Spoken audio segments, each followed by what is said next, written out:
Okay, I think that's everything we need. Let's go ahead and get it started. Hi. Hello. Hello, everyone. Hope you're all doing well. I hope you're all having a good Thursday. That's the wrong bed. Hang on. There we go. There we go. That's what I'm looking for.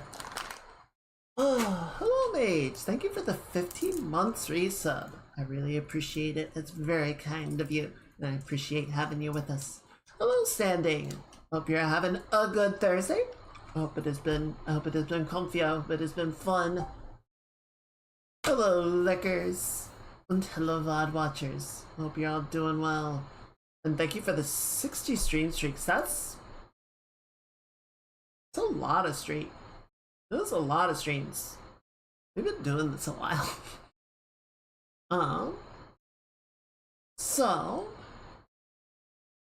there was a bunch of stuff that I wanted to catch up with you guys on and sort of chat about. But some news happened, some stuff happened that kind of takes precedent over all that. We gotta have to talk about the big thing up front. You know, I want to talk about the rocket launch, I want to talk about the games I played, and no, we don't get to do that because we gotta talk about this other thing first. So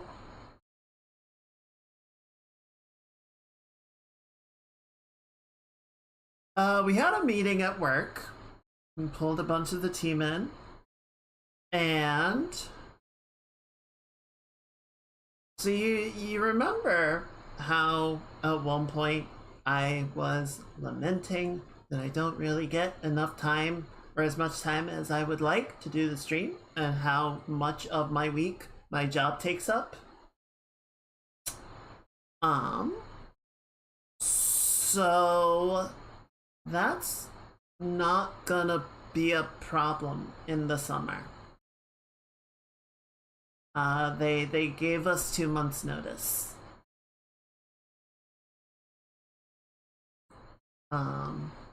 So this is not, let me just say up front, this is not a call for anything. This is not a request for support or anything. I am in a fine place right now, and I don't know what the plan is yet going forward. The industry absolutely is in chaos. There are a bunch of different forces pushing and pulling, and nobody really seems to know what to do, and a lot of cash checks are coming due, and it's not great. So I'm still kind of processing a lot of it. You know, we had the meeting, and then I sort of checked some stuff in for the day, and I just went on a long walk and thought about things, and kind of thought about like what I wanted to do, and you know what the next few months would look like. And I mean, at some point I'm gonna have to find work, right? I'm certainly not in a position where I can just stop working. And I don't think I would want to be a full-time streamer, right? I have a lot of respect for full-time streamers, for professional streamers. I think they have an incredible amount of skill for it. I think they're very good at it. I think it is an incredible amount of work that I not be able to replicate, or I am not well versed in those skills, right?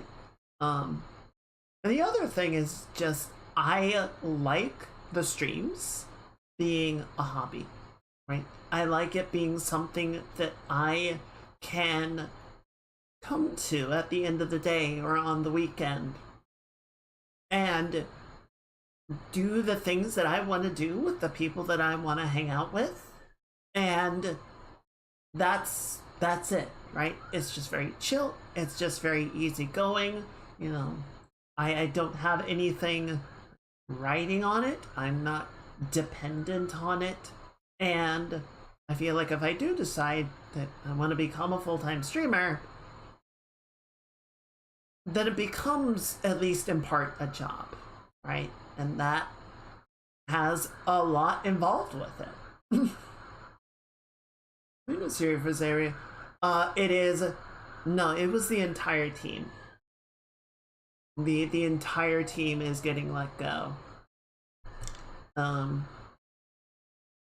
know, I'll spare you guys the details, but essentially, my team, our contract with the client is not getting renewed, and they don't have anywhere to put us or any projects to roll us onto. So they're not going to pay us to sit around and do nothing. Yeah, I suppose that's like a silver lining of sorts. Like, I was not let go for like misconduct or anything. I was not let go because they didn't like me. It's just kind of how the pieces have fallen. And, you know, I have a lot of emotions right now. Obviously, I'm still kind of numb to it. I'm sad. I'm angry. I'm angry that I don't really have anyone to be angry at. Right? Like, all the people that I work with directly, you know, day-to-day frustrations aside, have been quite happy. Either to work on the project or to work with us. But the people that make the decisions about which contracts go where and who gets what money, you know, exist on a different stratum from me, from us. And so it's like, I don't know, if I want to be mad at somebody, I just kind of have to gesture at the vague concept of people in business suits moving numbers around. And they said our numbers weren't good enough or something. I don't know.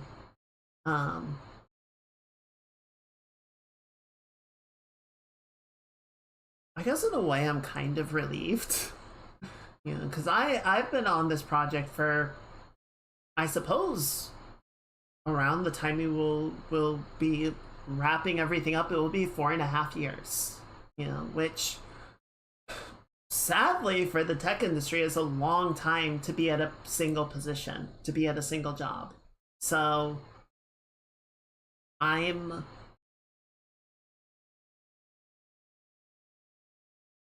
was already I was gonna talk to my lead tomorrow about the possibility of rolling on to another project, you know, leaving this one and starting something else at the same company, but you know, just getting something new going. And I guess now I have to. It's better as a whole. Yeah, and the entire team is obviously, you know, leaning on each other, and we're going to look out for each other, and we're going to, you know, give recommendations, and if we hear anything, we're going to let each other know. But it's going to be a process, right? It's a lot of people are obviously looking right now. The industry is kind of in, is not kind of, it is in a downturn.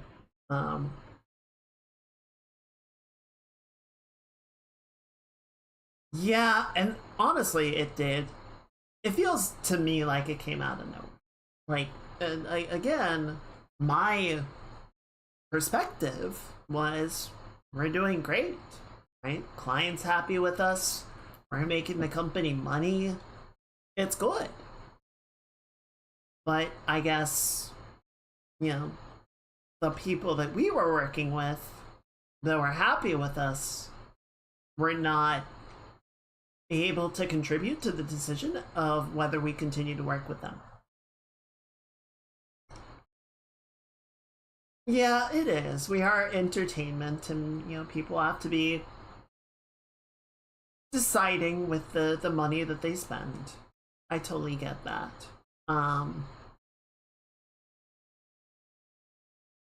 And frankly, especially the AAA industry has just gotten so ridiculously bloated in its budgets that it's like, yeah, this is not sustainable. Like, people have been sounding the alarm on how ridiculous the AAA industry is for years, and the money continues to move because the people that like money want it to continue to move. So it just kind of goes on despite all of the warning signs, and then the ship starts sinking, and everyone goes, "How could this have happened?" And we all go, "Bruh."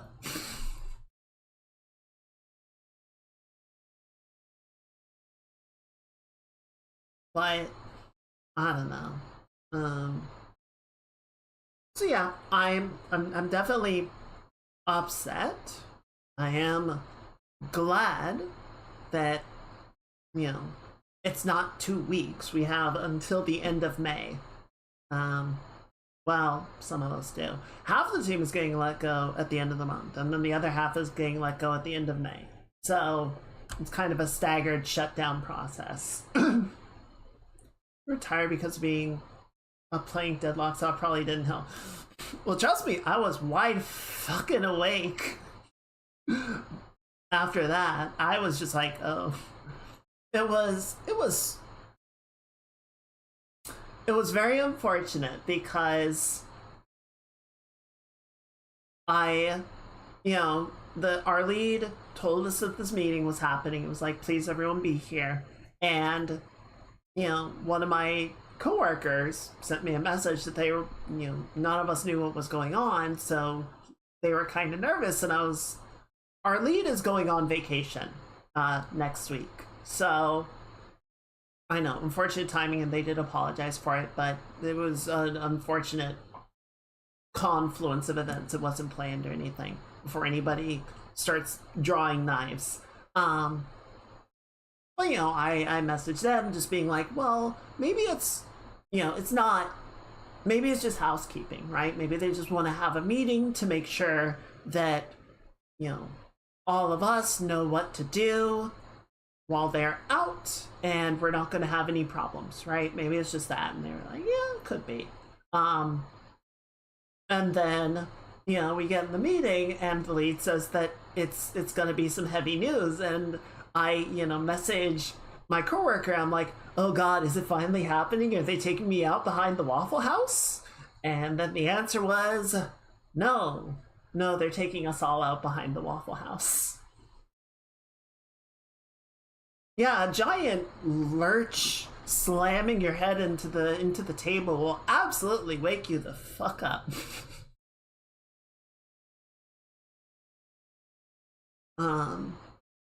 So yeah, it was a pretty rough day, and thankfully, my company has a fair amount of experience at this point with letting people go. So our lead was very sort of accommodating. Like I said, I sort of checked my stuff in, and I was just like, I don't think I'm gonna make any of the stuff for the rest of the day, and they just said, yeah, that's fair. And then I basically just sort of clocked out. I just sort of left my computer and went on a long walk, and no, I would not be proud of it either. It's like saying, I've gotten very good at putting car fires out. Are you a firefighter? No.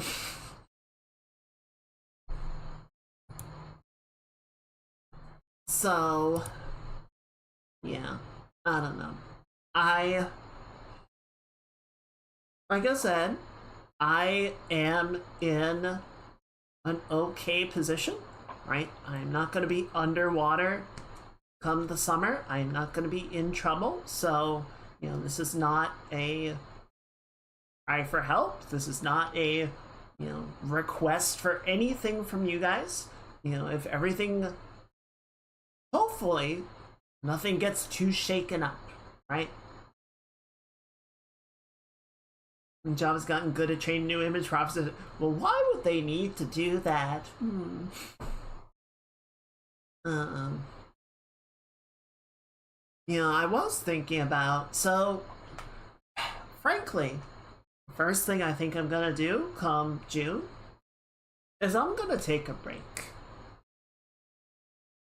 Thank you, Standing. I appreciate it. Yeah, I appreciate you guys listening to me ramble, because obviously this is kind of the thing I wish it wasn't, right? There's so many things I would rather be talking about, but this is kind of a big one, kind of a big deal. I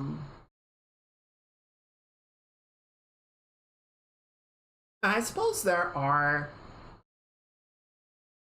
kind of some upsides, right? So there is going to be like a severance thing.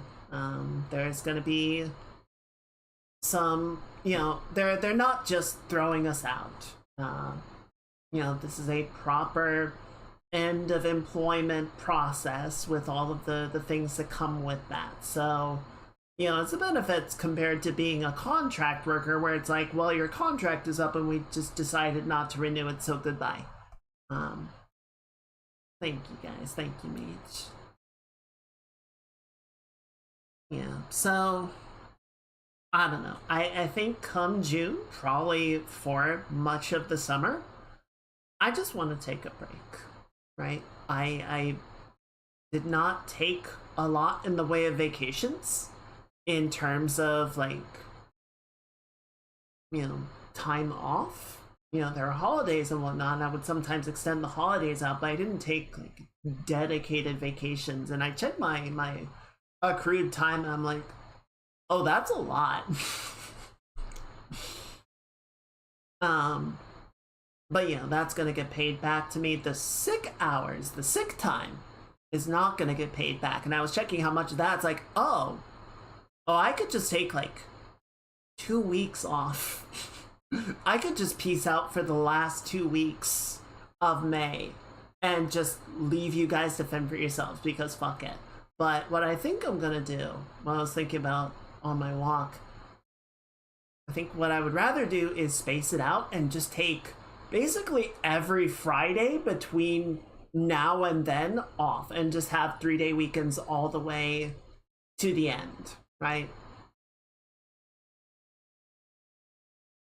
I feel like that would be less disruptive, right? Because, I don't know, Fridays are a bit of a throwaway day. There's not really anything scheduled on Fridays, so I can just be like, I don't know, I'm just gonna be sick every Friday from here until the start of summer. Goodbye. And then, you know, that'll just kind of be it. I don't know if I'm gonna stream more. I feel like, I don't know, because on one hand, I would love to stream with you guys more, right? I would love to get to doing more things, more art, more games, more development, whatever the case may be. Right, there is a lot to work on. There's a lot I want to do, and it would be fun. But I don't know. I feel like 3 days a week is not bad. I feel like that is a good sort of measured amount of time that isn't overly committal, right? Like I wouldn't get overwhelmed trying to keep up with a more intense schedule, and it's still enough that we can get a good amount done. Soul days should be a standard thing. I 100% agree, and I feel like the 3-day weekend just works better, you know? I feel like everyone can like take Saturday off, and then Sunday has to be a catch-up day, right? All of the errands that you have to do, you know, even if you're like a student or underage, you've got like weekend homework, you've got stuff that you got to get ready for the week.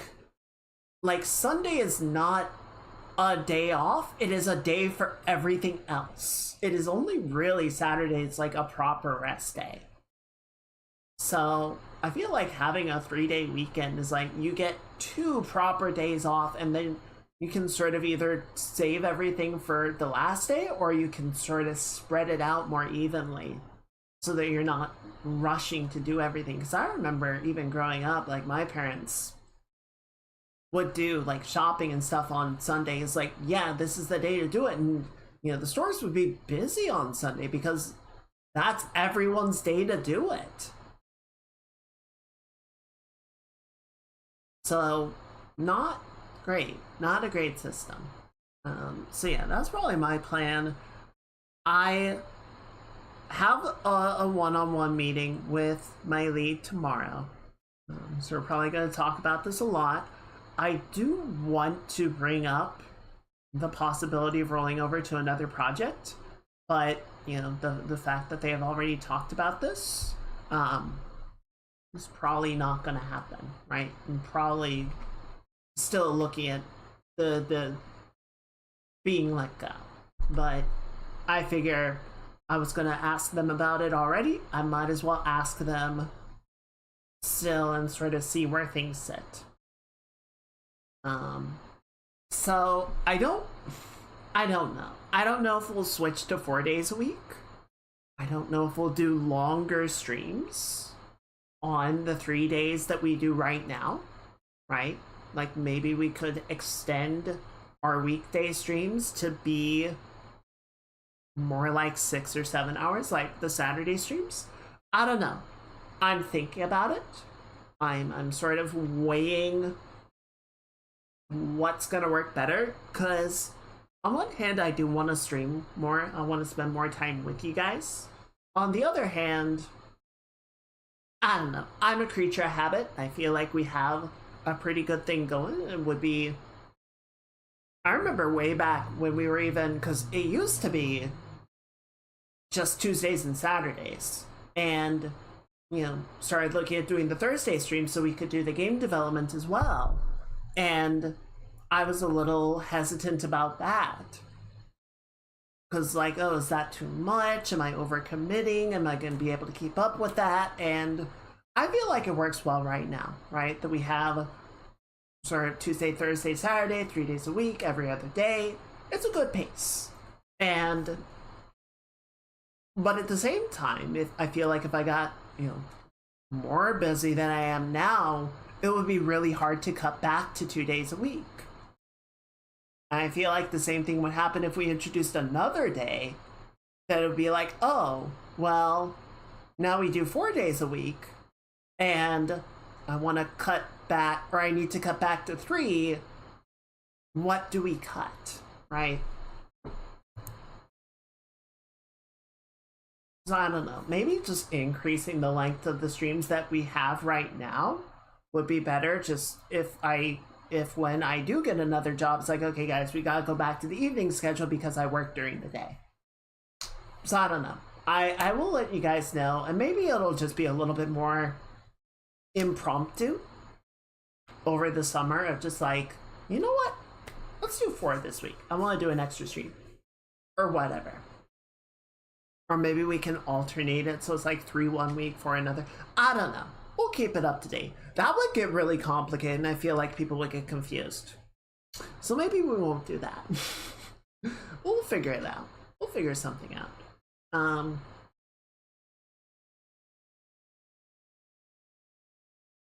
I had a thought though. I had a thought while I was out walking. I'm gonna become a fucking degen again. Because anytime I am off work for an extended period of time, I start staying up late again. I start staying up, I sleep in, my hours shift later and later. Like, the only thing that keeps me going at a regular, remotely human schedule is the fact that I have to get up for work on a weekly basis. And if that's gone, I am going to be nocturnal, and it's going to be so bad.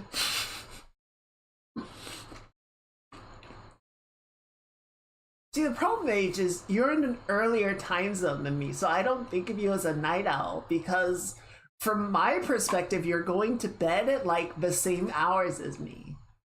But yeah, it's like a 3 or 4 hour difference, so you're just like... Yeah. I get it though. I totally get it. So, yeah, please look forward to me just being like, hey guys, it's the 3 p.m. string. I just got up.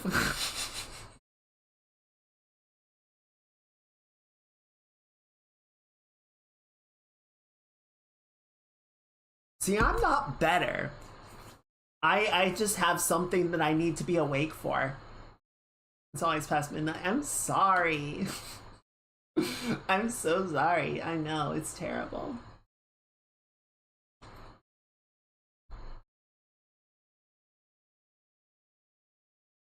It is the one downside of being on the West Coast is like for us or for everyone else, the stuff that we do is late.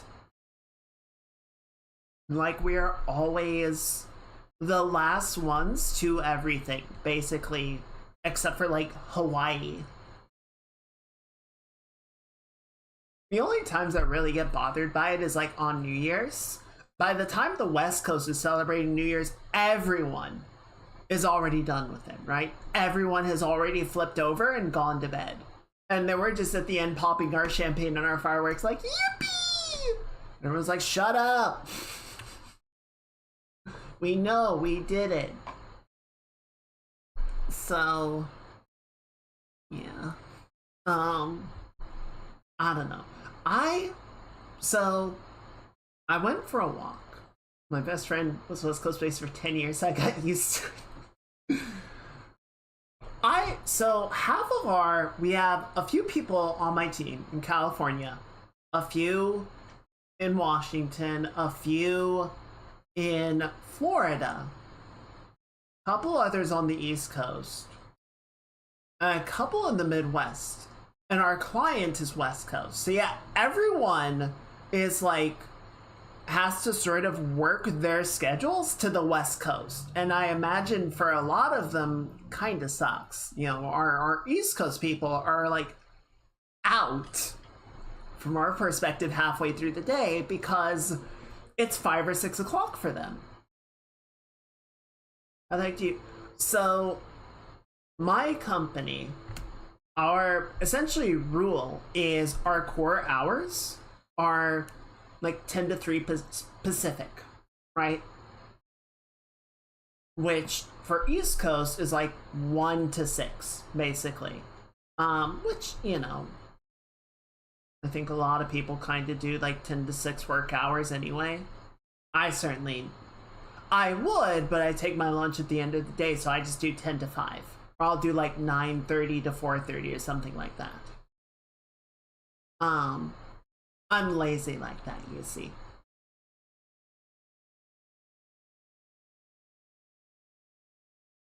But 8 a.m. to 5 p.m. See, that's too many hours though. That's like 9 hours. Unless you're doing like a long lunch. But yeah, most of our meetings are between those core hours, right? Okay, but that's still too many. Like a 9 to 5 including lunch. No, that's too many. That's still too many hours. That's not how it works.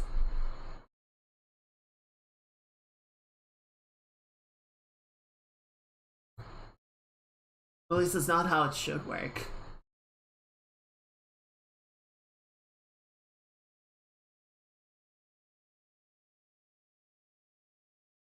Including a 1 hour.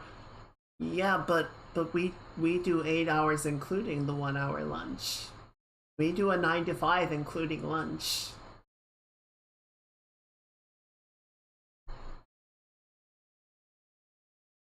That's how I'm able to clock out so early, is I just don't take my lunch. I take it at the end of the day.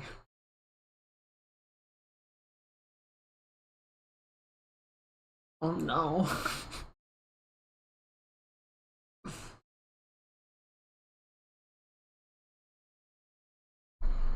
So I went for a walk. It's a 40-hour work week. I know. I know. The difference is whether or not the lunch hour is included as part of the 8 or not.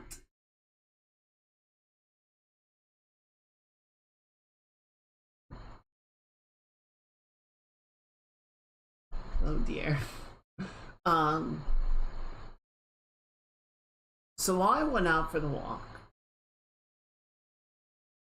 you know, I It's not for you. Correct. I guess they don't want to pay you to eat. Well, then...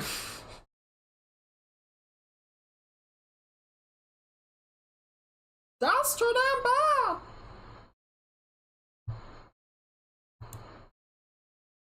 I don't know, maybe it was a miscalculation on my part, but who gives a shit at this point?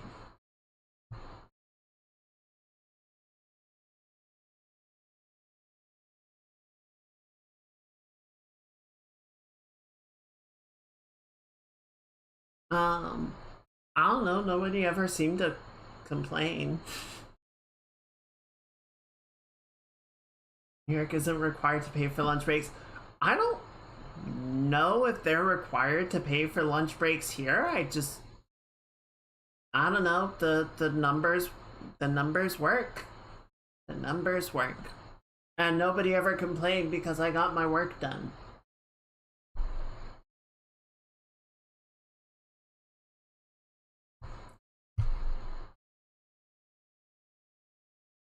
So I went for the walk and I went out, I got myself a cookie. I got the cookie right here. I'm gonna enjoy the cookie with my tea.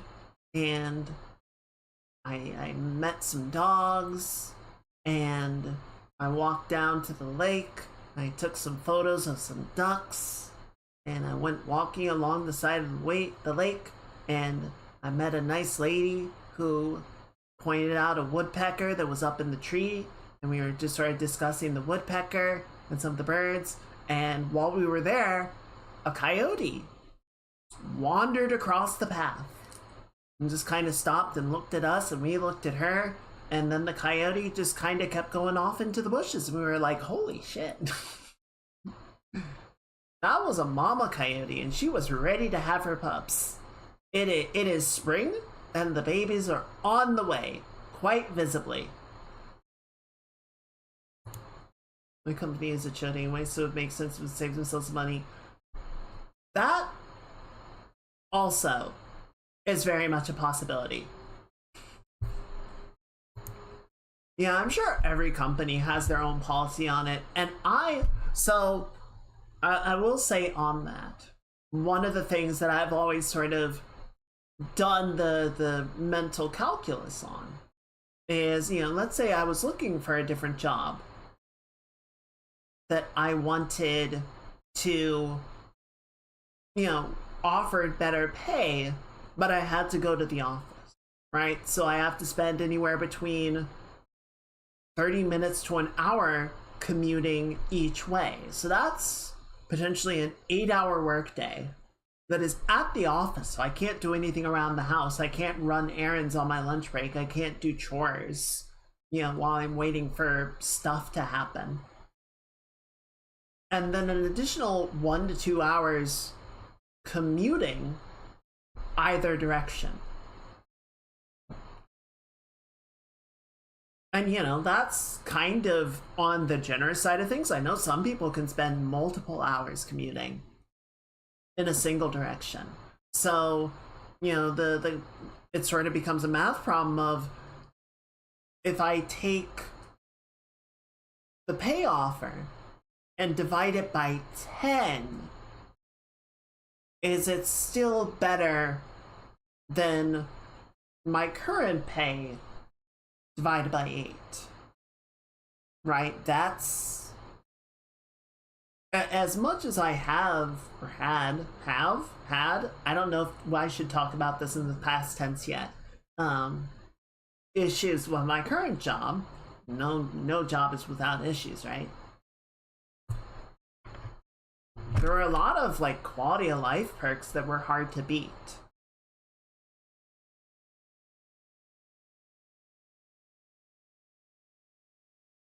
Until HR made him. Jesus.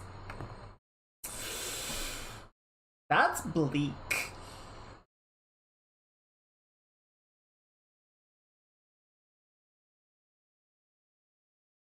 I feel like a lot of CEOs are chodes. But I don't know. I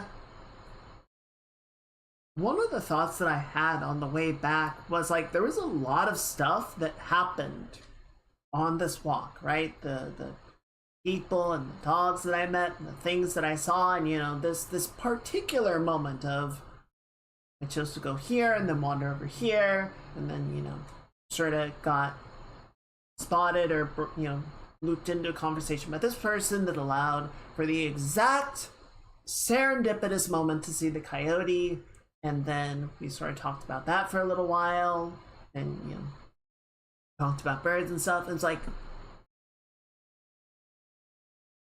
I feel like this is the stuff that I miss, right?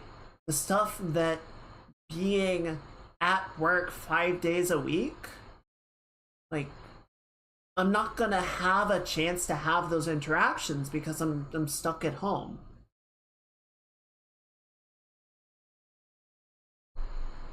So, obviously I'm gonna have to get back on the treadmill at some point, but I also kind of want to just like take a little time and have room for those opportunities to happen,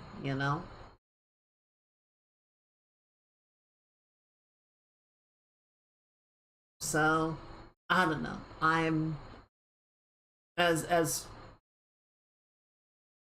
upset and frustrated as I am, I'm also kind of excited to finally have my time back to myself for a little while.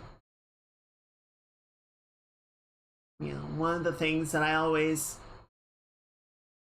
kind of missed once I finished school was the feeling of there being checkpoints, right? Clear starts and ends to things, right? You start a grade, or you start a year, and then you have semesters or quarters, and you go for however long, and then it's over.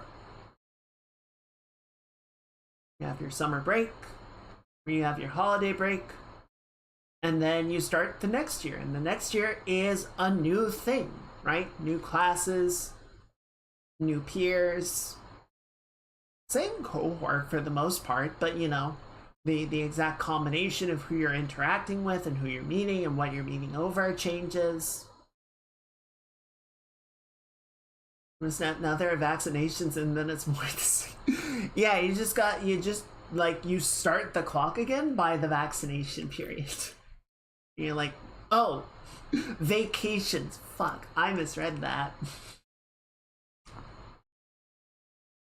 Yeah, like you get some vacations. You might take some vacations, but you get like the holiday periods, and like, okay. But yeah, once the vacation is over, once the holiday is over, you're back to doing the same thing, right? And I've been on this project for a while. We sort of go through vaccinations. Also true. That's why I misread it. Let me grab my tea real quick. So, you finish the holiday, you come back, and the work is just there.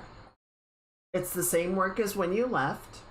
Maybe it's a bit of a different aspect of the project. We have different branches, we have different seasons we're developing content for, but it's the same project, it's the same work.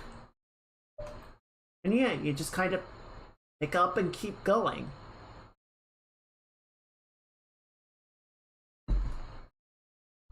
And I feel like that kind of just continues until you quit, they let you go, or you retire, right? And it's just, I don't know. After 4 years of that, I was definitely in a mindset of I could use a new thing. I feel like it's time for a new thing. With the stream, I feel like I don't have the same sort of experience because we have different art projects, we have different games, we have different parts of the game that we're working on. And it's just a hangout. right? We come in, we check about each other's days, and you know, we have updates, we have things that are changing. It doesn't feel like it's the same thing week over week. But work is more tedious that way, I think. It's more monotonous. So, I don't know. I guess part of me is glad for it to be over. Or part of me is ready to move on to something else.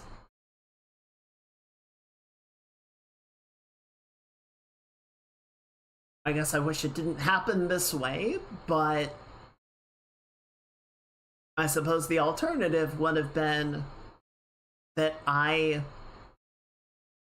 moved directly into a new job, right? I would have found something else that I wanted to do and maybe had a little bit of transition time off, but would have largely like just rolled from one thing to the next and we keep going. So I don't know. I feel like this way having an actual rest period might be good for me. Plus, I got myself a cookie, so that always makes things better.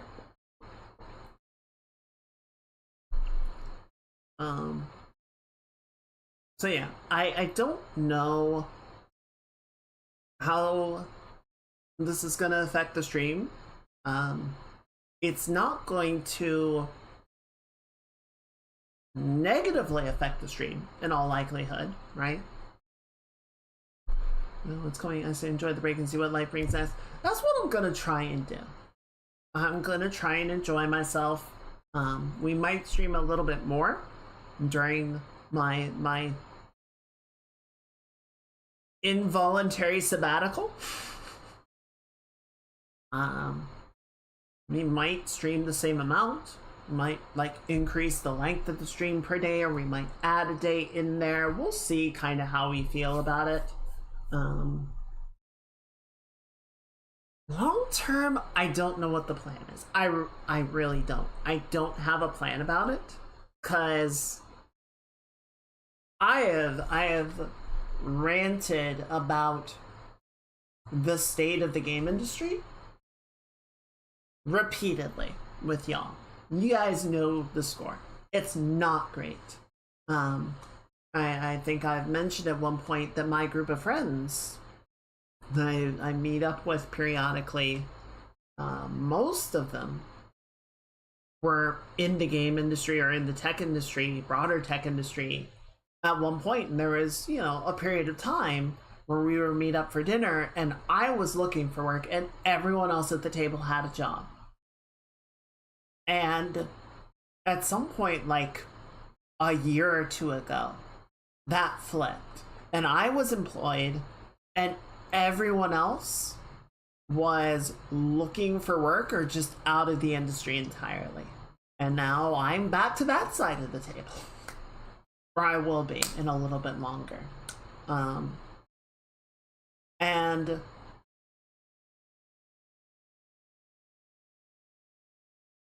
I guess my feeling at this point is I still want to make video games. I still love video games and I care about it, and I want to be a part of that space.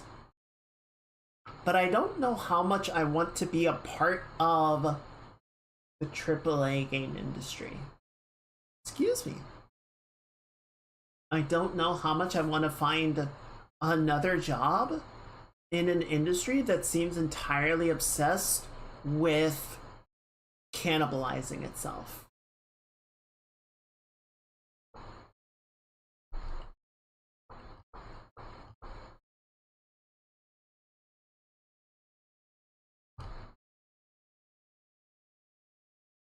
So, I don't know. Like, I don't know if that means...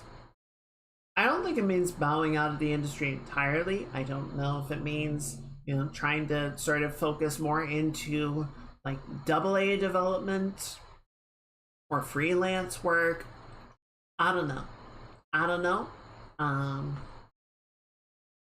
think that's going to be a question for the months ahead. But It's definitely not something that I'm going to figure out right away, you know? And as you say, I'm not gonna try and bum rush an answer and, you know, wind up with something that I'm not happy with or something that's detrimental, you know. Well, some people are definitely gonna be in that position of like, I just need something. And, you know, I'm definitely gonna sort of offer my support to them wherever that is possible. And I'm very thankful for the fact that I don't need to be that panicked about it.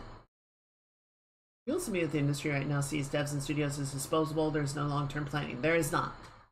There is absolutely not. Everything is about short-term profit. Everything is about what you can show on your quarterly report.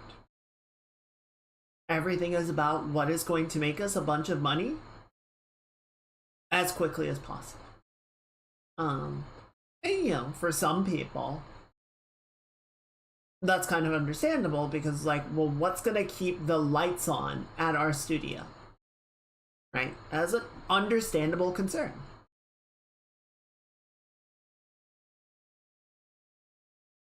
But yeah, the larger companies should be looking at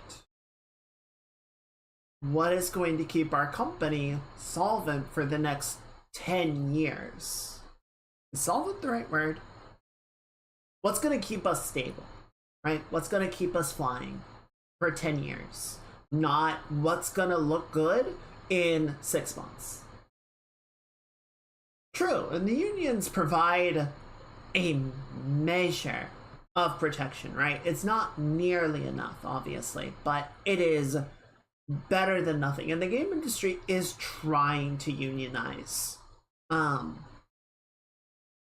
It does seem like right now the industry is sort of trying to employ a combination of union busting and union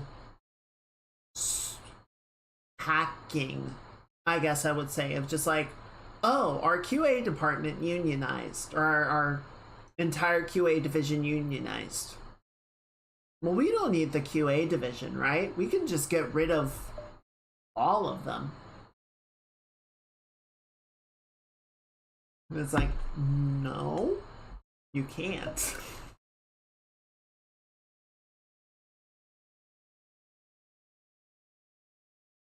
So, I don't know. We'll see what happens with that. We'll see what the long-term prospects are. I guess the same thing sort of occurs for pages, right? Like, I'm enjoying it as a project that I can learn from and I can develop in my own way, on my own time. You know, if I got to a point where, you know, sort of streaming the development of it and talking about it and providing insight was interesting to people and they wanted to pay for that and, you know, come watch it and everything, like, I think that could certainly be interesting, but sort of at the end of the day, I don't know. I don't think it would be smart to be financially dependent on pages releasing to Steam and being successful, right? That is,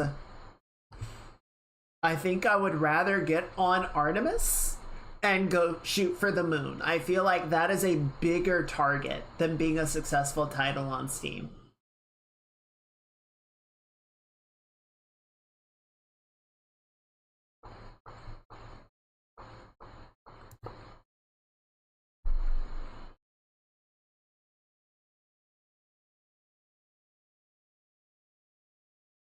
There is a benefit of just having a financial stability that allows you to do the fun things for fun and not to make money.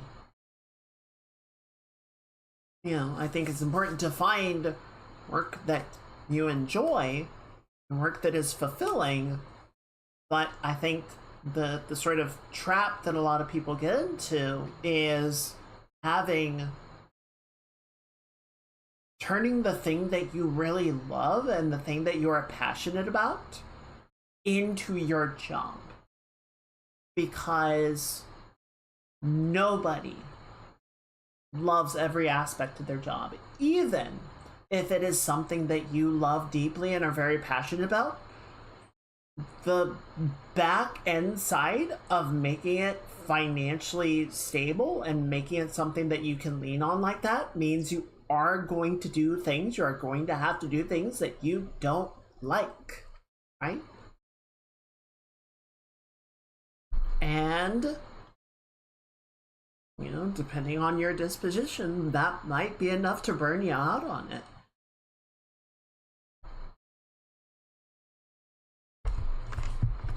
So, I don't know if I would want Pages to be like my Hail Mary, which I still haven't seen. I need to see that movie. I've heard it's very good.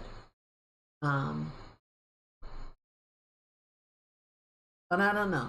We'll kind of figure things out as we go. So, a little bit of a looking at the timeline, right? For the next 2 months, let's say, basically till the end of May, probably nothing is really gonna change, right? I think we'll still do the streams on the same days that we're doing them now, at the same times that we're doing them now, and I'll sort of be handling the work wind down on my own, you know, as you'd probably expect. I'm not gonna like do anything on stream. Obviously, I would get in so much trouble.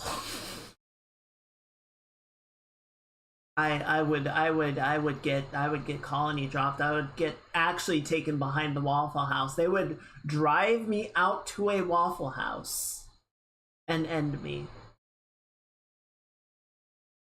And then yeah, once we get into June, once we get into summer, there's gonna be really awkward timing with the model debut. It's all gonna be at the same time, right? But it's gonna be a little bit weird to be like, yeah, we're gonna do this at the same time, but maybe it'll go really well, and that'll be a sign of like, maybe I should do this for a while. Maybe I should just freelance for a while. It'll be fine. It'll go great. But yeah, that's basically come June. We'll kind of see where the dust settles, what we feel like doing, you know, what the sort of the immediate plans are, what the long-term prospects are looking like. You want to mix up the schedule a little bit, change the trajectory of the stuff that we're doing at all. You know, do we need to prioritize this, that, or the other, and go from there, right? If I do end up taking a sabbatical, I don't know how long that would be. Obviously, it can't be for too long, but hopefully it'll be long enough that I can enjoy it still. But we'll see. We shall see. We shall see where all of that goes and what we feel like and what's good. Yeah. And just to say it one more time, I, above all else, appreciate that you all, my gyms, want to be here.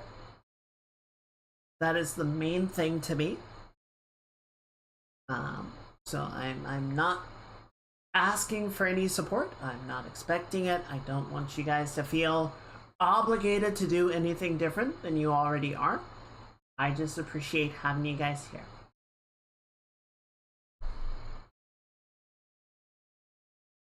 So yeah, that has been the bulk of my day. You know, even with the fun adventure of the walk, that was obviously sort of consequential of all of this going on. College professors have paid sabbaticals with respect to activity. Stuck with it? Oh no, what will I do? I just have to have a good time.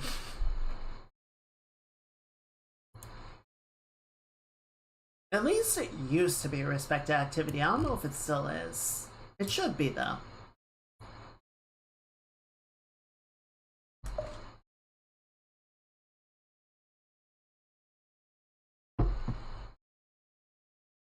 I don't know, like, my mom had us, like, I'm sure she changed ranks and everything within our company, but, like, she worked at the same place for decades. I feel like nobody does that anymore. I feel like that is not the expectation.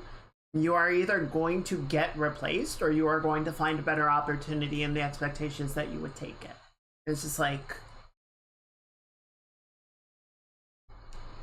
I don't know. I appreciate stability. I think in a lot of ways, if I had a job that was working well for me, even if there were better opportunities out there, I would kind of,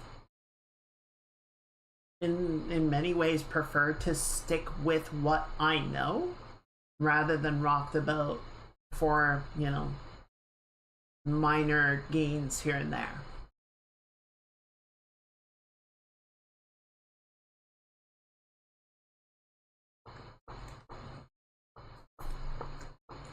But just remember, chat, if a company expresses ideas or expectations of loyalty, the expectation is that you will be loyal to the company, and they do not feel the responsibility to reciprocate that. So be ready, be vigilant.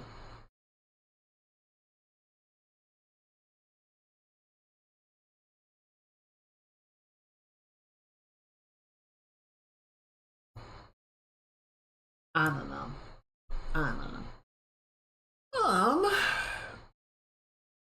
Realistically, I should look for something else, but I doubt I will find something better without going back to school. Yeah, and see, I know I've said before, I miss academia. I don't miss going to school.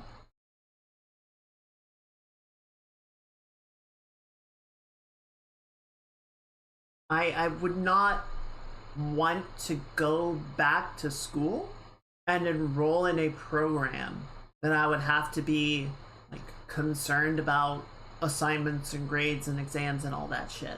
I'm just like, no, I'm good. There's a bunch of stuff that I want to learn, right? At some point, and maybe now I'll finally have the time for it. You know, sit down with Blender, really learn how to use that software. You know, I've been having a fair amount of fun doing all this animation stuff. It'd be kind of cool to dive deeper into that. That was one thing I was thinking about. I was like, oh, I have time now. I can actually work on things. I can study things. You know, it's not just what do I have energy left for at the end of the day. It's I can just dedicate today to working on a thing or learning a thing. So that part is potentially a little exciting. I'm kind of looking at that with some glee and being like, ooh, a chance to become more powerful.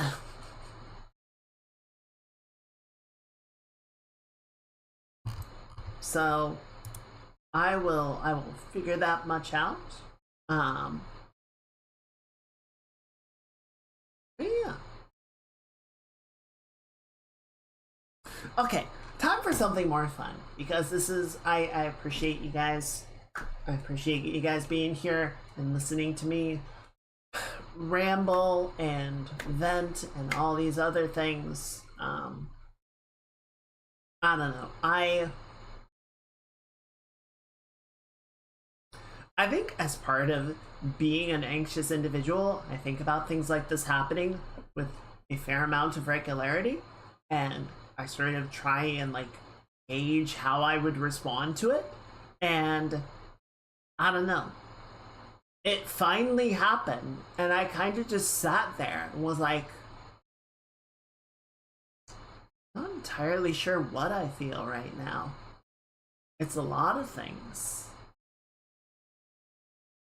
And I don't know which one to focus on. You know, so I told my roommate, because I wanted them to be aware that things were going to be changing, sort of figure out what, if there was anything that needed to happen. But yeah, otherwise it was just kind of like, huh. There was a fun, interesting little moment in the chat at work, like the chat channel of like, you could clearly tell the introverts from the extroverts on the team, because all the extroverts were like messaging back and forth, and all the introverts were just missing, just completely offline MIA. It's just like, yeah, we're just gonna go into our corner now and think. Our processing does not involve talking to other people about it, not right now.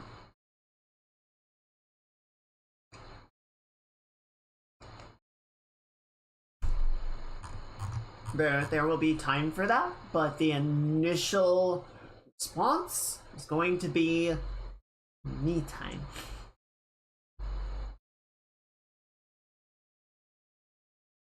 So, I don't know. I did, like, one of the first things that I started doing was I grabbed a post-it note and started being like, okay, well, I gotta do this, I gotta do this, I gotta do this, I gotta check in with these, I gotta check with my doctor, I got this appointment that I should probably reschedule because it's not gonna work past this date. Fuck! But yeah, I at least, I'm glad I have hopefully enough time to actually land the plane. Like, if it were 2 weeks, that would be not enough time to land the plane. But 2 months is like, okay, we can figure out a way to make all of this work. Hopefully. Hopefully.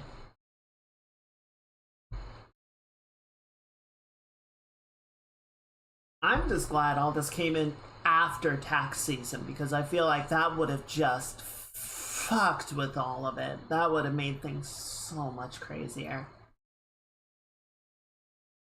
I mean, it probably wouldn't have affected the actual filings, but just having to deal with both at the same time is like, could we not?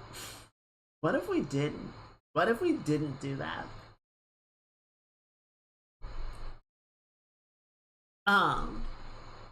Okay, so the thing that I was looking forward to chatting with you all about, did you guys watch the Artemis launch? Did you guys see the big launch yesterday?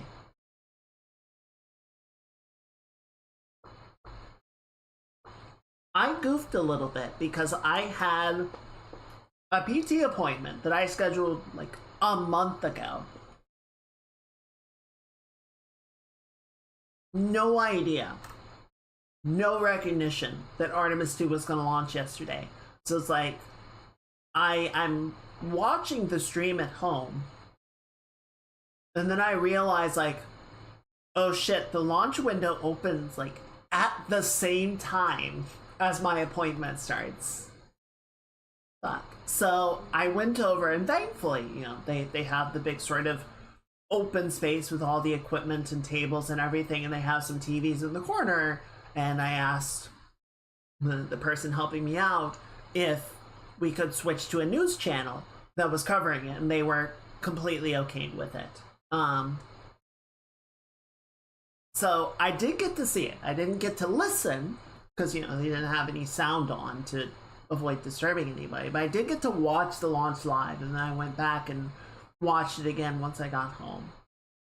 I head back after work and dozed off. You dozed off through a rocket launch.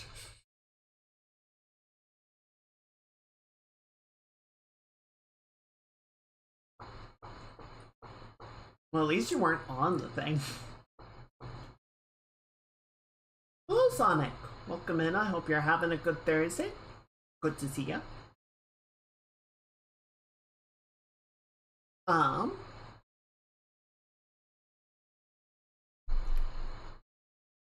So that was a lot of fun, and actually, it was kind of additionally fun just because, you know, I was there with the personal trainer and everything, and so we got to talking about the mission and about space travel and all this stuff and like what NASA's been up to.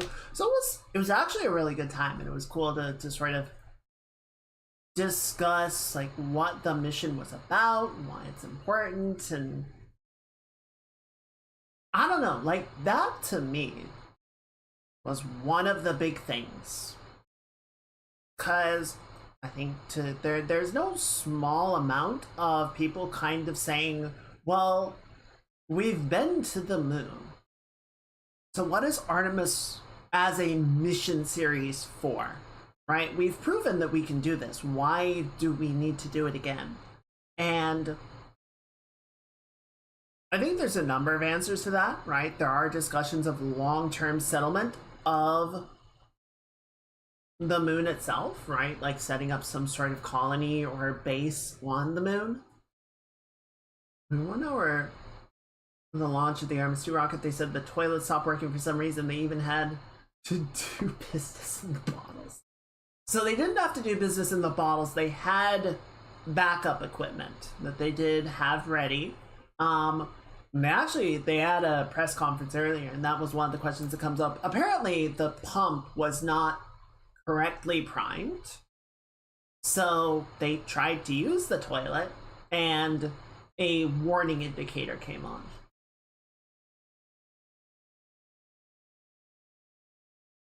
Oh, that would have been so disappointing if, like, you put all of this effort into getting everyone up and, like, 2 hours into the mission, it's like, guys, the toilet's broken. We gotta go back. That sucked.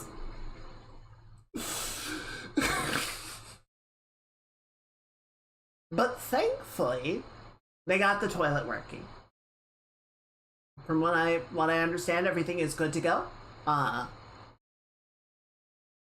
It sounds like they're very happy and optimistic about the state of everything. Guys, it's a literal shit show abort mission.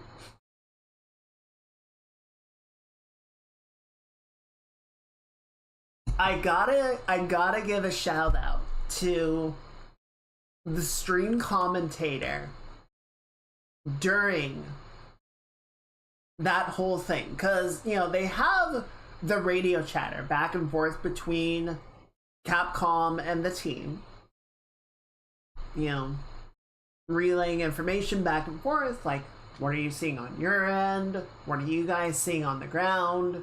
You know, report this information back and forth.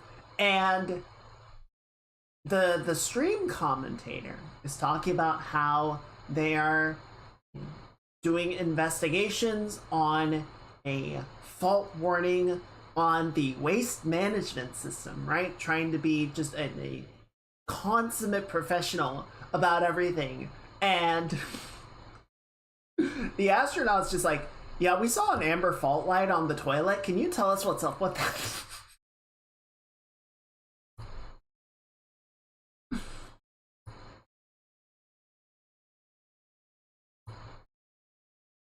It was a very cool launch. I was very happy. I always get nervous with rocket launches just because I'm like, please work, please work, please work, please nothing go wrong. Rockets have a bad habit of exploding. Very bad habit of it. So I'm always just like, take my energy. Take my energy, may nothing go wrong.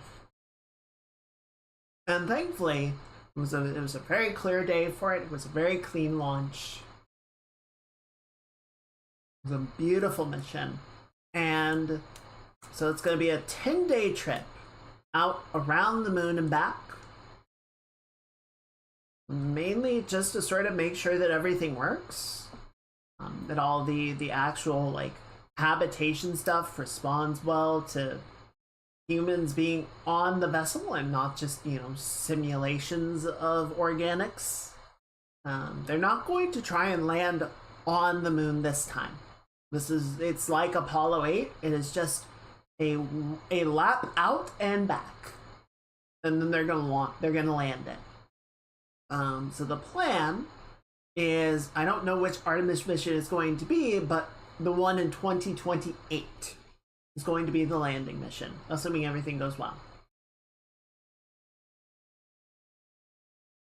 Yeah, the Challenger was the Challenger was a nightmare. You know, there are plenty of other rockets that have exploded since then. There were the Apollo 1 disaster.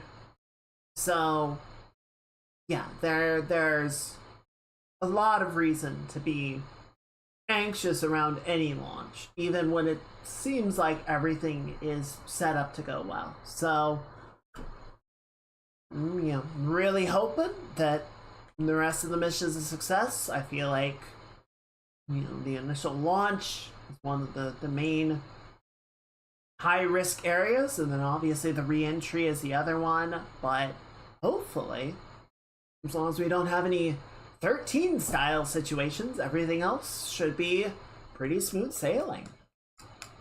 Fingers crossed. I say that. It's fascinating. Now that the ship is on the way, there is no way to turn around. Yeah, I think they said at one point they were going something like... No, that can't be right. I don't remember what they said the speed was. It was absurdly high. Actually, let me see if they say online anywhere.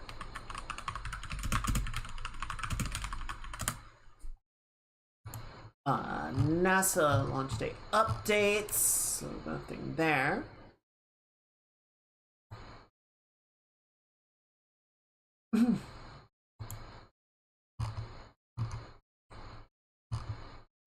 Launch date, heat shield concerns, crew mission.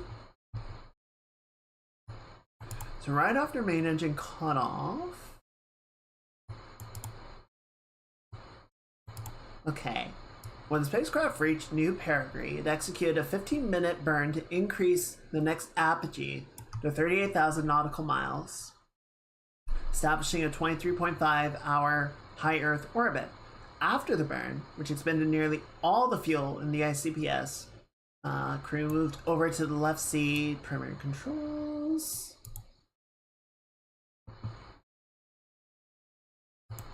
So yeah, they earlier today, I think, they did the translunar injection burn.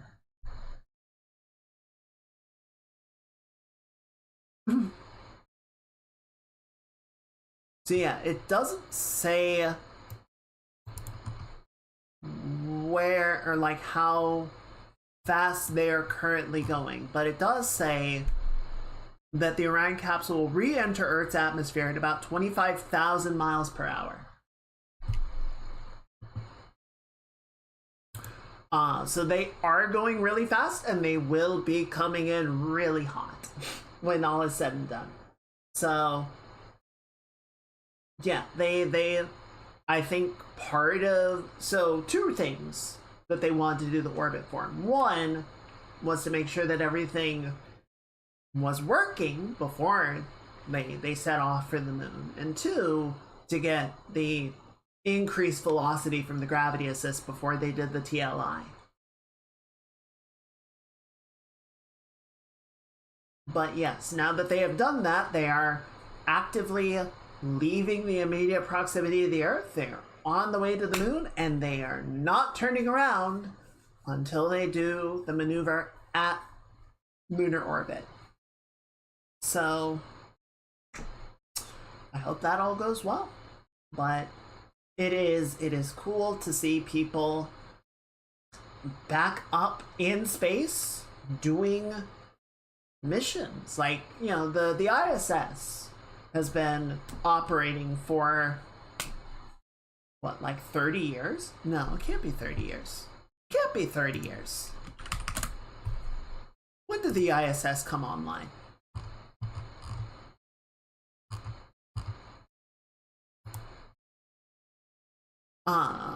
Expeditions on the ISS run up to 6 months. Expeditions 1 to 6 consisted of 3-person crews. After the Columbia disasters, expeditions 7 to 12 were reduced to 2-person caretaker crews to maintain the station because the larger crew could not be fully resupplied by the Russian Progress cargo craft. Okay, but when did operations begin?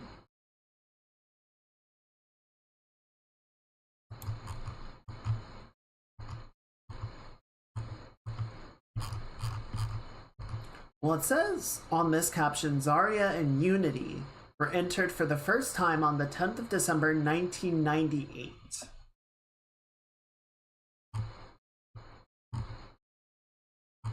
Is that right?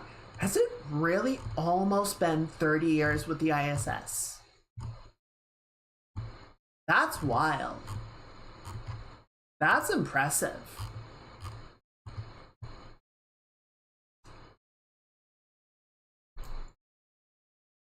Yeah, beginning of the core of the ISS tenure in orbit was the launch of the Russian-built Zarya module atop a Proton rocket on November 20th, 1998. 4th of December, 98, the American-made Unity module was ferried aboard the Space Shuttle Endeavour and joined with Zarya. While the connection of two modules built on different continents by nations that were once bitter rivals, significant milestone, at the time the Mir station was still inhabited. The turning point arrived in July 2000 with the launch of the Zvezda module. Equipped with living quarters and life support system, Zvezda enabled continuous human presence aboard the station. The first crew, Expedition 1, arrived that November aboard Soyuz TM-31. So November of 2000 was the beginning of continual habitation of the ISS. So 26 years of people using the station for research and operations. But so there have been people in space for much of the time, right? Like that overlap with the Mir station and shuttle operations, and the ISS continued to be in use after the end of the shuttle program. So I don't think the human presence in space has ever ended in the last like 40 years or more. But I don't know, getting out beyond Earth orbit has been a long-standing target again. And to actually see people doing it is fantastic. I'm very excited about that. I'm really I hope it is not, I hope this is just the start, right? I don't know what the long-term plans are, what the long-term viability of it is. Because everyone, I feel like everyone points at the long-term goal being like, well, we want to colonize Mars. Like, how, with what, and for what, right? Like, chat, I'm gonna be real. Humanity, real talk for a second, all right? I'm gonna get really real with y'all, and I'm sorry about this, but you're not terraforming Mars. You're not gonna do it. It's not gonna work.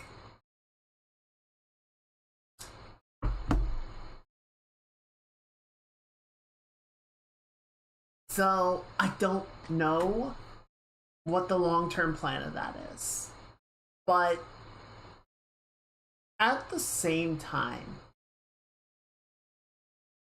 I think space travel and space exploration is, I would almost call it a logical progression of the human race.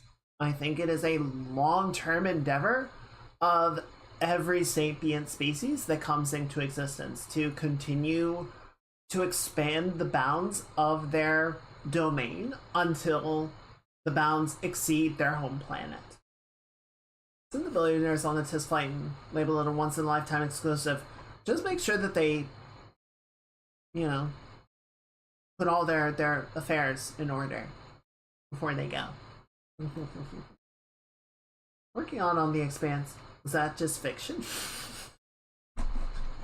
Yeah, and how long were they working on it with like no signs of progress?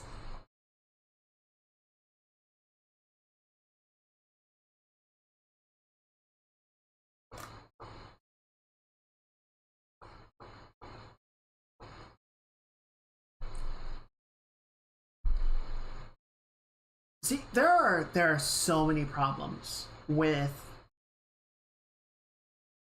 trying to terraform Mars, right? There's, where do you get the atmosphere from? Where do you get the water from? How do you make the soil actually able to produce life or sustain life?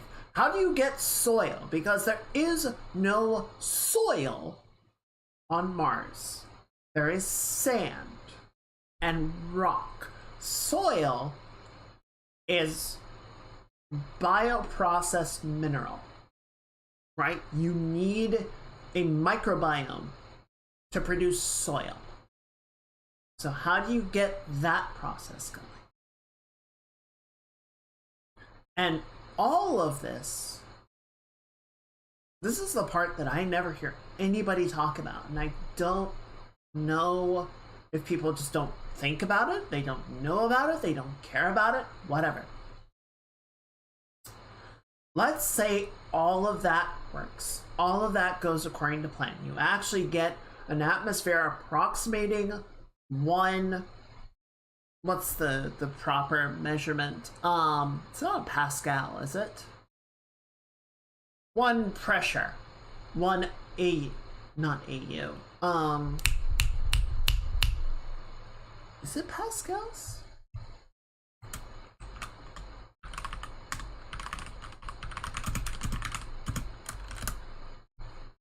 Atmospheric pressures. Let's say you get it to 1 AP, or approximately 1, right? How do you retain it? How do you stop the cosmic wind or the solar wind from just blowing the atmosphere off of Mars again? Because Mars had an atmosphere, but its core cooled off and solidified, and its magnetic field ceased. And there was nothing to protect the atmosphere from just getting blasted away by the sun. And you're not going to kickstart the core. And before you ask about that one movie, shut up.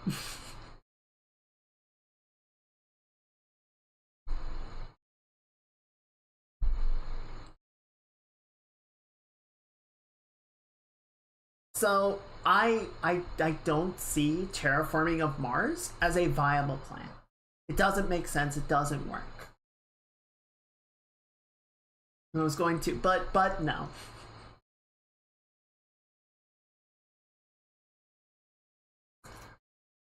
That Josh video, the Josh Hayes video that I was mentioning the other day, made a very good point, especially with the internet, of we could be joking about silly inane things, conspiracy theories, flat earth, whatever the case may be, right?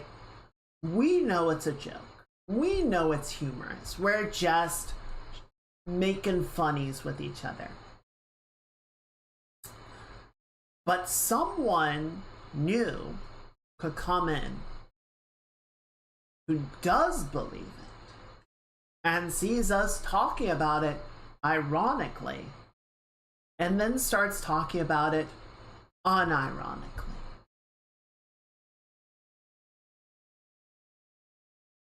It is hard to tell on the internet who is memeing and who is being serious. So you kinda have to prune the garden and just say no. Just no. We're not even gonna joke about it. because someone is going to think it's not a joke.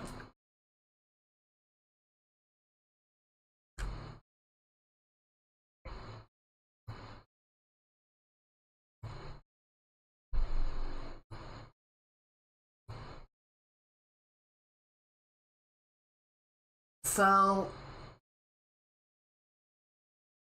I don't know. I think one of the things that always bothers me a little bit is people asking about, like, what is the practical application of space travel? And the frank answer is, I don't know. I do not know what the immediate benefit of studying the moon's surface and composition is going to be. It might be nothing. But knowledge does not have a one-to-one profit gain, right? We do not learn a thing and then go, oh, this is useful because it can be immediately applied in this way, right? You gain knowledge, you compare it against the things that you have,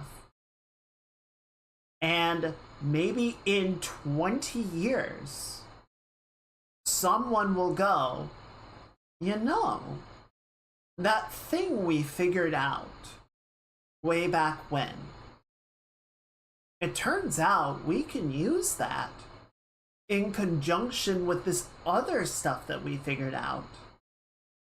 And now we have anti-gravity or something. I don't know. I'm just throwing shit out there. Right? Or even, you know, just understanding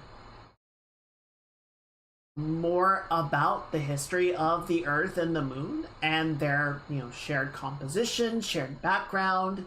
You know, a lot of science is interested in the Moon because it hasn't undergone all of the transformations that the Earth has, right? Like, the surface of the Earth has shaped and reshaped itself millions of times over the years, over the eons, from impacts and tectonics and tidal forces and ice ages.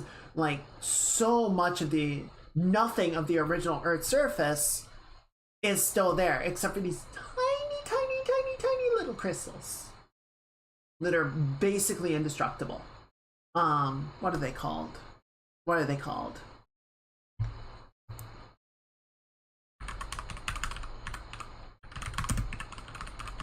Can't fucking spell indestructible, but it'll figure it out. Tholins.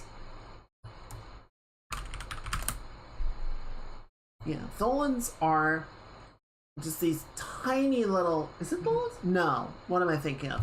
Not tholins. Tholins are a different thing. Interesting in their own right, but...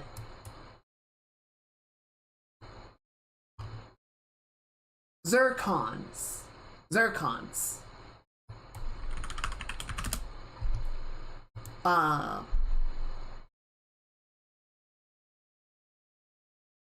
I think it's zircon.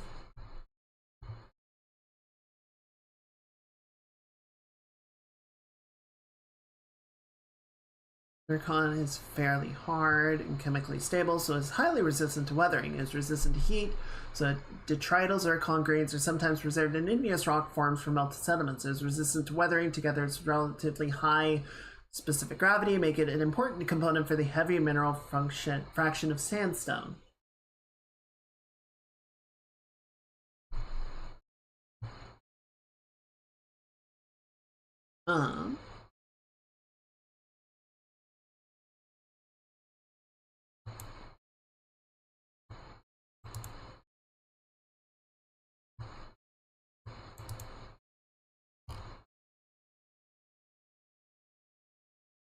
Yeah, here we go. Zircon has played an important role in the evolution of radiometric dating. Zircons contain trace amounts of uranium and thorium and can be dated using several modern analytical techniques. Because zircons can survive geologic processes like erosion, transport, and even high-grade metamorphism, they contain a rich and varied record of geological processes. Currently, zircons are typically dated by uranium-lead fission track imaging. The luminescence emission from fast electrons can be used as a screening tool for high-resolution spectrometry to image the zonation pattern and identify regions of interest for isotope analysis. So yeah, long story short, they basically last forever. And because once they form, they have a specific quantity of radioactive material, you can use them to date them and figure out the age of the Earth itself. But the actual surface of the Earth is constantly changing, and so we're sort of just trying to put together the odds and ends based on whatever we can find. Whereas the moon, when it formed billions of years ago, the only thing that it has really undergone is meteor impacts. It doesn't have any tectonics or transformative processes going on to its surface. So there's a lot of interest in using that to try and understand more about the history and composition of the Earth. And maybe that'll have application at some point. Or maybe having a low gravity position that we can establish a launch pad or a colony on will be useful. Right? There are things that space travel can inform us a great deal about and tell us about and give us information that can be abstracted and combined and turned into practical application later. But what would it be used for right now in 2026? I don't know that anything that was used in the Apollo missions or found from the Apollo missions had ramifications for decades, really. But it was still important that we went. Still important that we learned those things. There is an amazing amount of stuff that we know now that feels like, oh, we always knew that, right? It's just been a part of the general popular knowledge base long enough that it feels like it's just common knowledge. It is known. And you look it up, it's like, oh yeah, we only figured this out like 50 years ago. Like within the span of a single lifetime.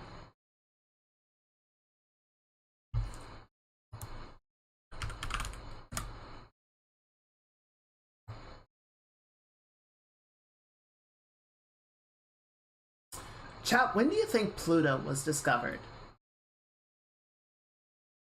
Like, when did we figure out that Pluto was out there?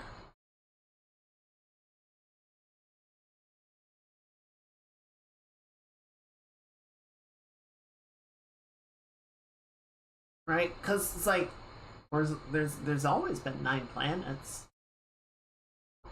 I guess 8 now because Eris came in and fucked everything up. But, you know, like, we have the diagram of the solar system. You know what it looks like. It's always been the same number, same shape. We discovered Pluto in 1930. 96 years ago. For 99.99% of human history, recorded human history, Pluto was an unknown. We are still discovering moons around Jupiter,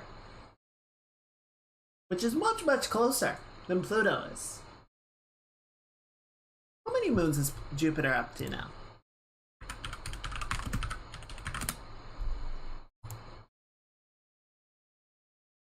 According to the Wikipedia page, there are 101 known moons of the planet Jupiter as of March this year. This does not include a number of meter-sized moonlets thought to be shed from the inner moons, nor hundreds of possible kilometer-sized outer irregular moons that were only briefly captured by telescopes.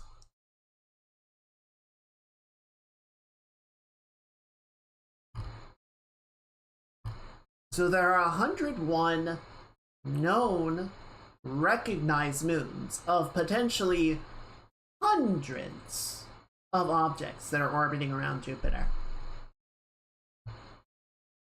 Now, I don't know what practical purpose that serves, but it's very fascinating.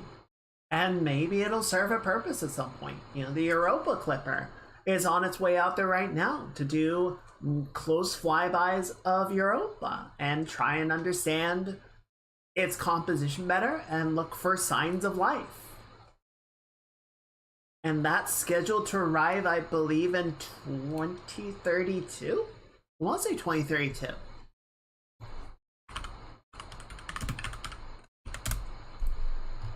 Europa Clipper. What you got for me, NASA?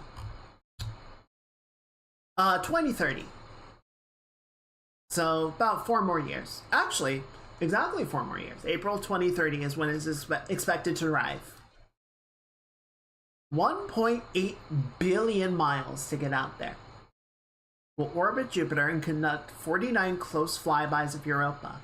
Spacecraft carries 9 science instruments and a gravity experiment that uses the telecommunication systems. All science instruments will operate simultaneously. So, I don't know. Imagine in the next 5 years discovering that there is life on another planet, on another object in the solar system.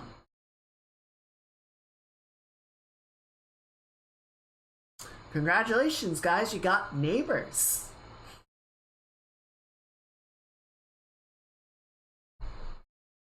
I mean, they'd probably be like microbial. You're not going to invite them over for pizza and board games, but let's be real. You don't invite your neighbors over for pizza and board games anyway.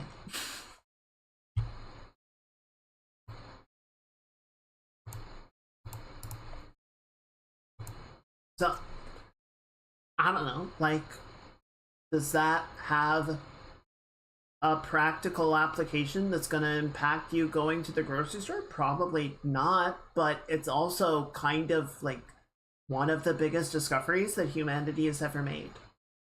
Is the fact that there is other life in the universe, and some of it is actually very close to you. Potentially.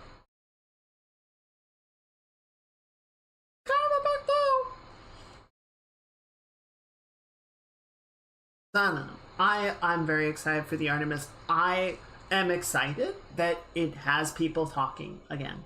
I'm excited that people are interested again, and I hope they continue to be interested. I know there's a lot going on.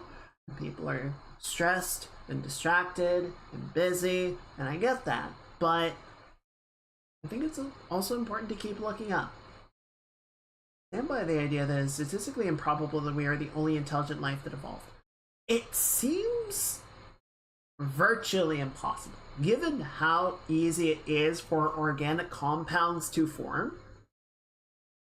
It seems like, by the sheer law of large numbers, something else must have happened. Somewhere.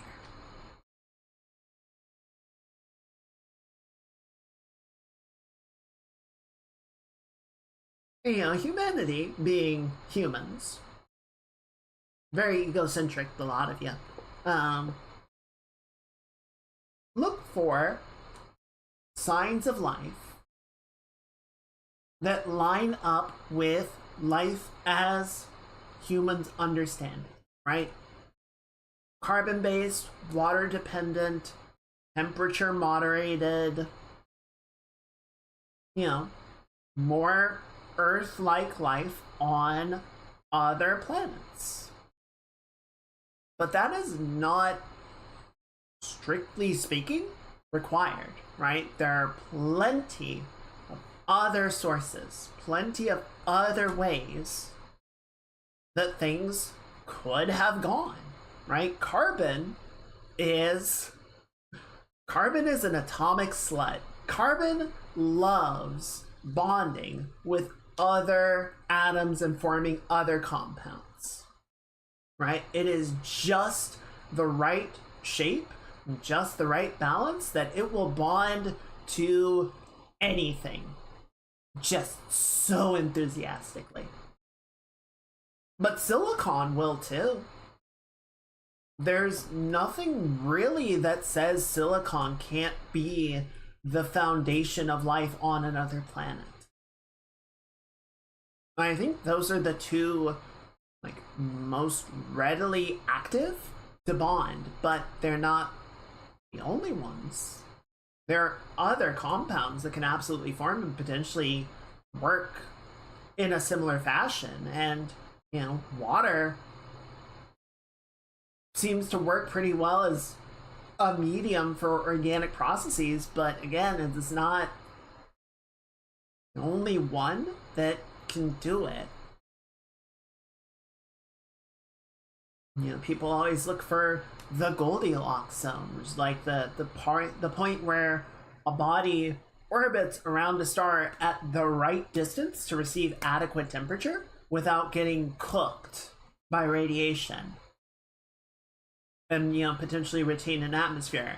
And that is true, right? The atmosphere is probably going to continue to function more or less the same throughout, but I don't feel like it is a requirement, right? And technically, gas giants have an atmosphere. They're predominantly atmosphere. They're gas giants. But they're way outside of the Goldilocks zone. So, in my mind, there is nothing that says, given the right circumstances, you couldn't get life forming in the whorls and storms of gas giants. It might be too chaotic, but it's not impossible. And one of the things that is very fascinating to researchers about Jupiter is Jupiter is an incredibly violent planet that is throwing out an incredible amount of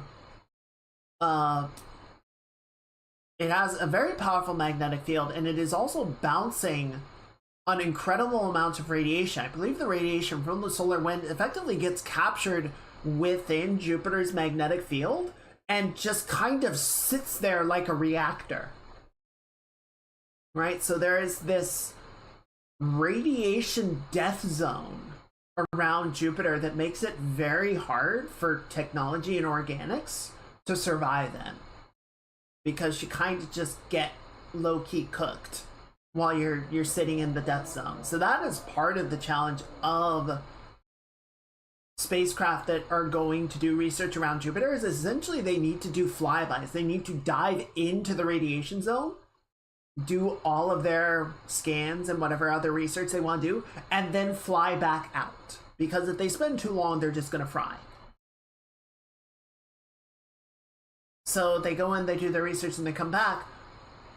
But if you're on, or you're in Europa, which has this thick, icy outer shell that's going to absorb or deflect most of that radiation, but you're still getting a tiny amount of warming from the impact of those radioactive particles on the surface.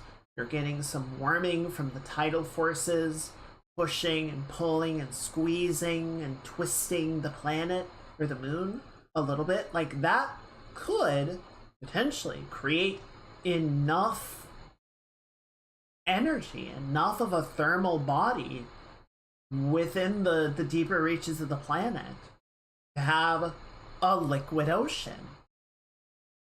And at that point, even though you're well outside of the sun's Goldilocks zone, you might be operating within a miniature system where there is enough temperature for chemistry to start happening. And at that point, well, biology is just complicated chemistry.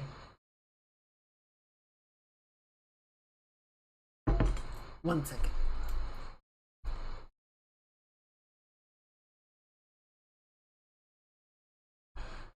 So, I don't know.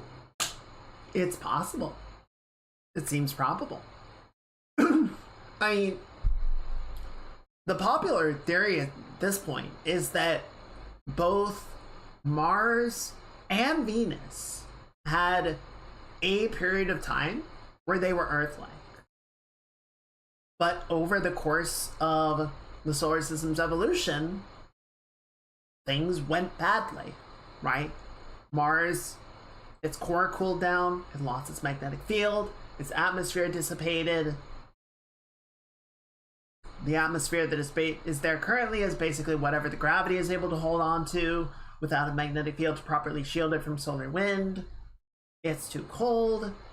It never formed, or if it did ever form an organic biosphere, that all died off, and it's not producing any more any more soil or regolith. Regolith the right word? No. Venus, on the other hand, might have been more Earth-like, but the temperatures accumulated too quickly, the carbon dioxide built up, it built a greenhouse effect, and now the entire thing is just a giant oven with an atmosphere that will literally crush you like a tin can. Assuming it doesn't fry you first. But even there's some question of, well, the atmosphere is very thick, but in the upper layers, would we see some sort of Goldilocks balance? Possibly. There's certainly enough carbon in the environment that if it can separate and start to form compounds, it's not, strictly speaking, impossible. See, same problem. So Mars doesn't have an active core, so there's no magnetic field. Venus does have a mantle. It does have a liquid interior. But it has no plate tectonics because you need water for plate tectonics. Water acts as the lubricant to allow the plates to slide against each other, and even though they, do have extreme amounts of friction, which is what results in earthquakes, they're, on a global scale, able to glide pretty smoothly. But Venus has no water, so it has no plate tectonics. So the entire planet just sits there like an egg with a roiling hot yolky center. And periodically, that center hits its critical mass, and the entire planet just cracks open and recycles the surface in a hellscape of lava. So, if you ever wanted to terraform Venus, you kind of have to figure that part out, because it would really suck if you did the whole process of terraforming and then it got engulfed in literal hell after 1,000,000 years. Just the entire thing.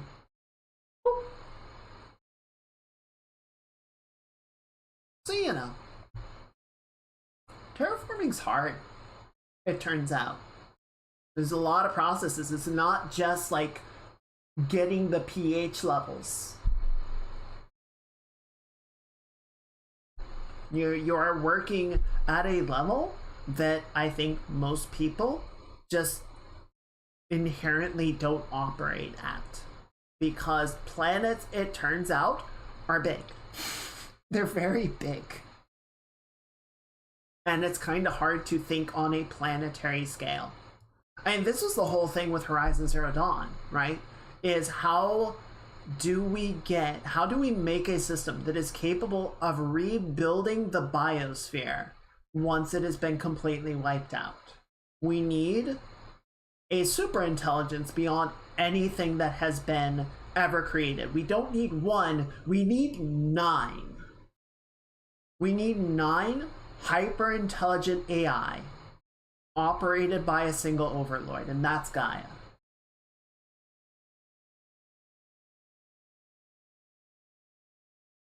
And at that point, we can take a planet that is already predisposed to harboring life and nurture life back into it. Never mind the process of taking an inhospitable planet and making it hospitable. That's a whole nother level of bullshit.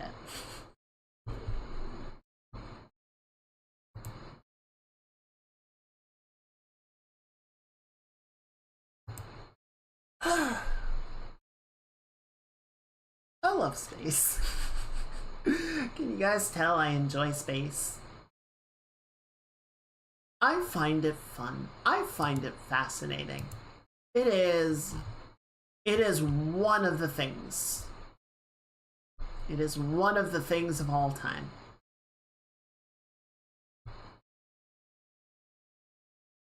Only slightly, just a little bit. Just a smidgen.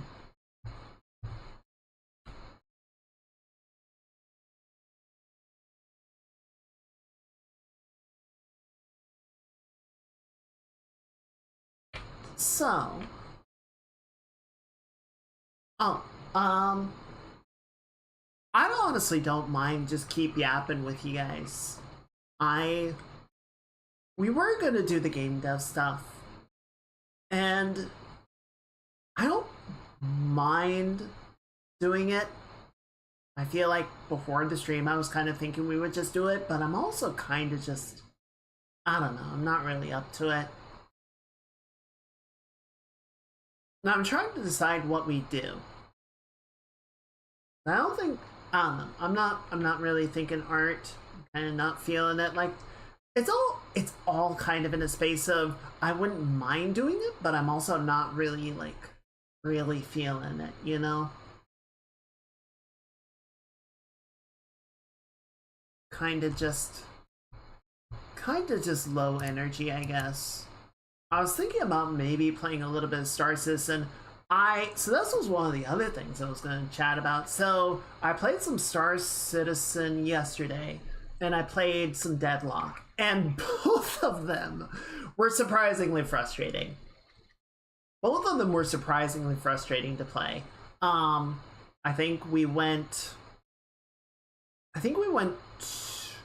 We played 3 games. We definitely won 1. I can't remember if we won 2 or lost 2. There was definitely a win and definitely a loss, and I can't remember about the other game.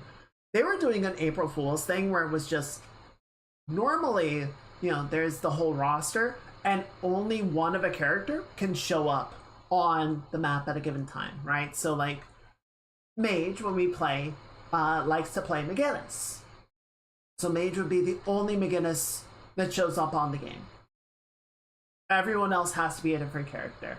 And so, you know, you pick your roster based on the ones that you would like to play the most, and then when it does the matchmaking, it sort of looks at everybody's hands and says, okay, well, you can get Graves, and you'll get Celeste, and you get Lash, and you get this one. And, you know, it'll try and give everybody their first pick, but if there's, you know, overlaps, it'll sort of 50-50, or, you know, split the chances between however many people want to play the same character. So for April Fools, they said, yeah, you just go. Everyone just pick whatever character you want, and you will get it 100%. So if the game winds up being 6 lashes versus 6 rims, that's fine. If it's 12 sevens and it's just that, that's fine.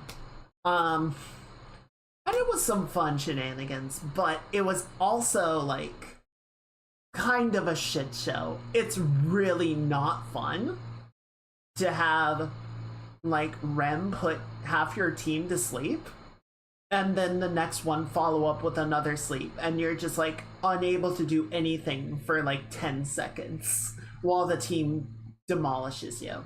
It's not a great feeling. Speaking of which, fuck Dorman, get him out of the game forever.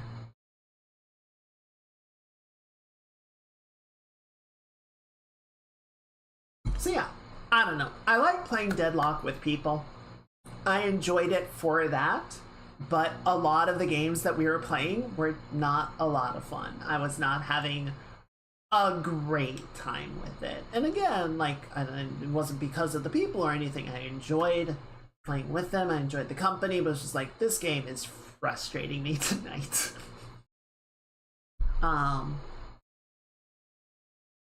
It's a good game, but I think that was a really good demonstration of why composition and character locking is really integral to the game. There's also an interesting rumor that one of the people was saying that you guys remember Risk of Rain 2, right? The sort of survival shooter where you collect items to become more powerful, and you just fight off waves of enemies and try to find the teleporter to escape out of the map, and you just progress until you defeat the boss and you can leave, or you can just do like arcade rounds like I like to do. So played it yesterday. It's a good game. I haven't played the update. I've heard the update's pretty good, but a couple years back they sold the game and the developer to Gearbox. The original developers departed the studio, and that was its own mess, right? The Something of the Storm expansion that was like Gearbox foray into it effectively broke the game and nearly killed it. It was a bad look. But the rumor is that Valve has hired the original Risk of Rain developers, the ones that departed the company, and have put them on the Deadlock team with the alleged intent to make a single player or maybe co-op Risk of Rain style game mode for Deadlock, according to the rumor mill. So that's exciting. That has potential to be very interesting. One of the things that always bothers me about multiplayer games like this, Dota, Deadlock, I'm going to go ahead and say Marathon, because I imagine they're going to run into a similar problem, even Arc Raider, it's like, okay, you have an interesting world, interesting characters, and they have lore, they have backstories, they have motivations for why they are participating in the game that we play, but we never see it progress. We never see anything happen to further expand on the world or progress anyone's narratives. It's all just flavor to the arena. And I feel like this introduces a mode that allows them to actually do some storytelling. And I would be over the fucking moon if they did it. I would be so excited to actually get some storytelling in this here game. That would be so much fun. That would be so cool. I would be so down for it.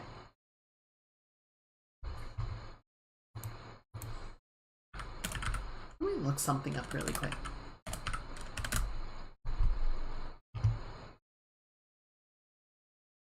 That's not what I'm looking for. What? Oh, how did you get over there?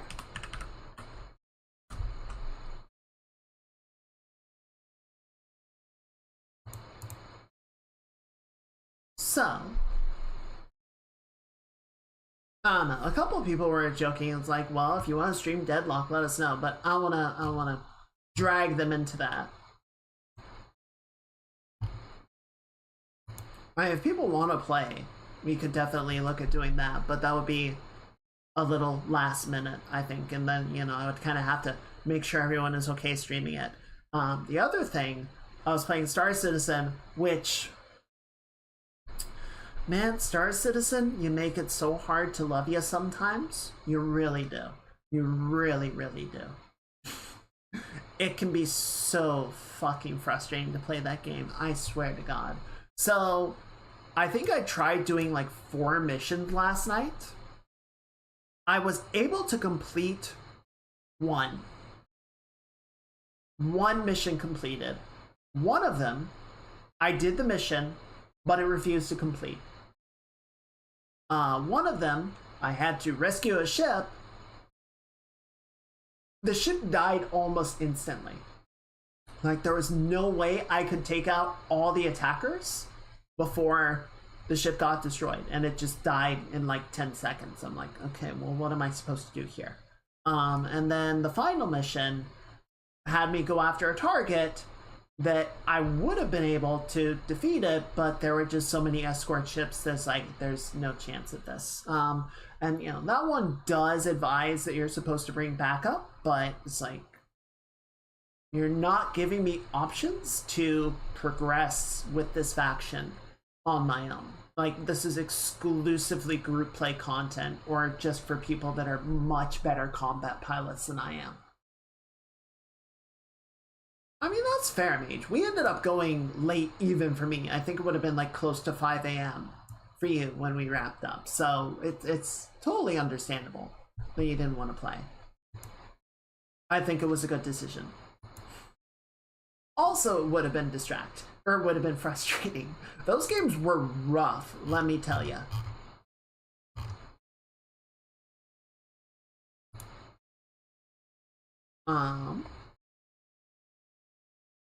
So, I don't know. We could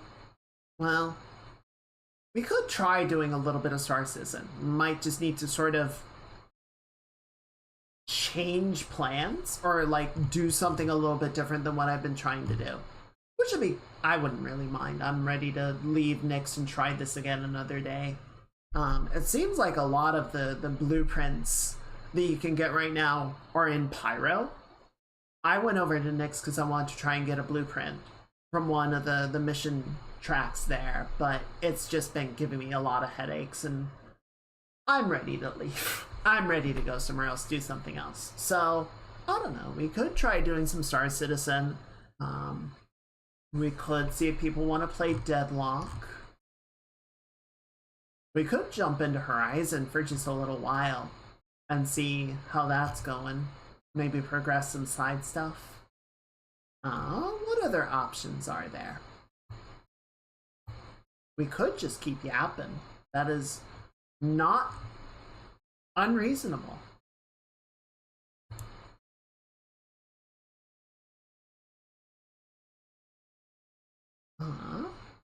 I know X4 is working on that beta update that'll improve like the AI management and such. You know, one match of Deadlock. Yeah, that would be fair. Let's see.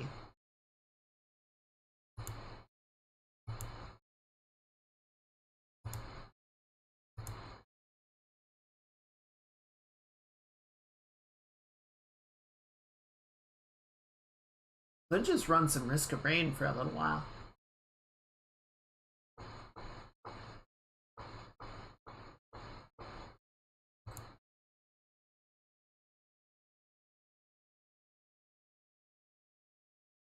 Was there? I feel like I downloaded it. Oh, you know what it was? Oh, is it gone? I downloaded the demo for Homura Hime a while back. I don't see it in my library though. They might have removed it because the game is out now. mean, we're not gonna play X4 here. That would be, God, I don't even know where to start with X4. Like, I feel like I should just continue the campaign that I'm on right now, but they've also like updated the game twice since I started it, so I would open the game and then have to spend the rest of the stream just remembering how to play the game. Oh, Risk of Rain. Also true. Also true and fair. Do you have to buy the update, or is it free? Where'd that update go?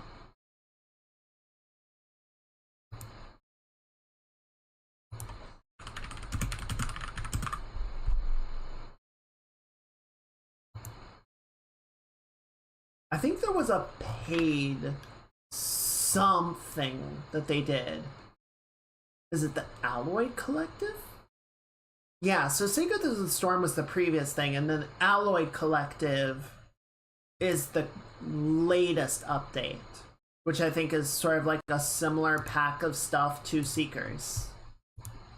Which, frankly, I don't care that much about. It looks like there's some nice new maps and such, but it's like, whatever. Maps do actually look kind of nice.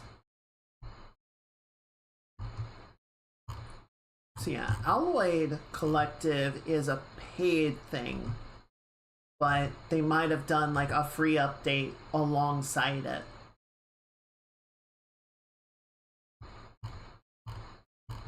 I feel like Seekers did a similar thing, like part of the update was free and then part of it was purchased. But who knows?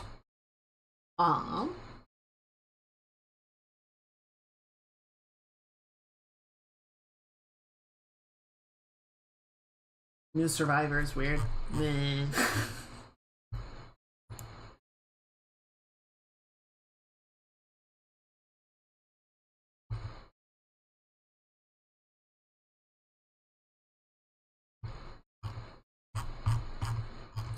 Yeah, recent reviews are mixed, but people seem to generally like it.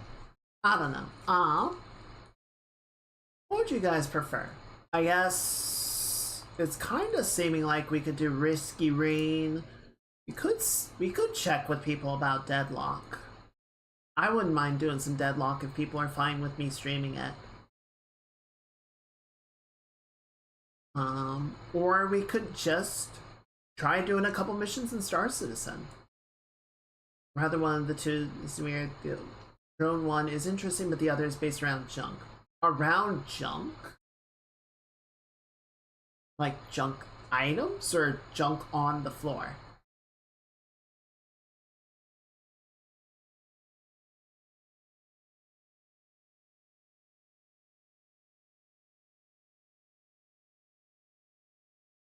The junk cubes. I don't remember junk cubes.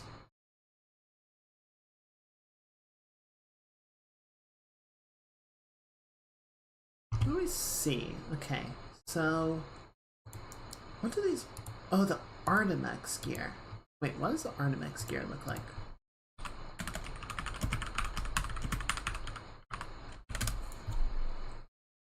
Wait, seriously?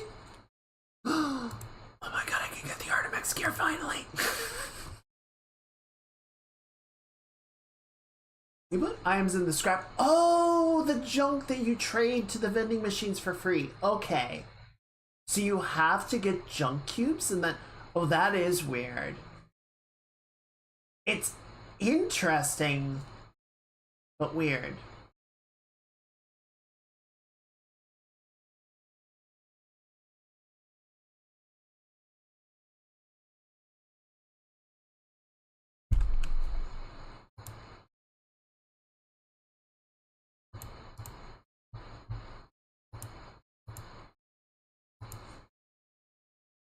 Get stronger the more junk you have. I am the junk bender.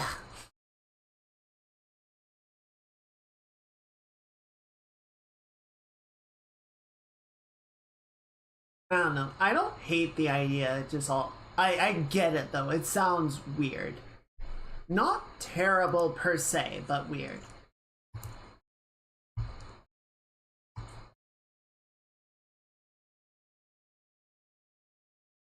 I feel like I just do best with Captain. I like Captain. I like Archer too. She's good, but Captain's better. Captain has more range. I enjoy that. Alright, well, what do you guys feel like? Should we do some Star Citizen? Should we do some risky range? Should we try getting a group together for Deadlock? Engineer. I like Engineer. I feel like if you can get Engineer to that sort of critical mass point where his turrets can just ruin everyone's day, then he's a ton of fun. But as long as you're still sort of relying on his grenade gun, it's rough.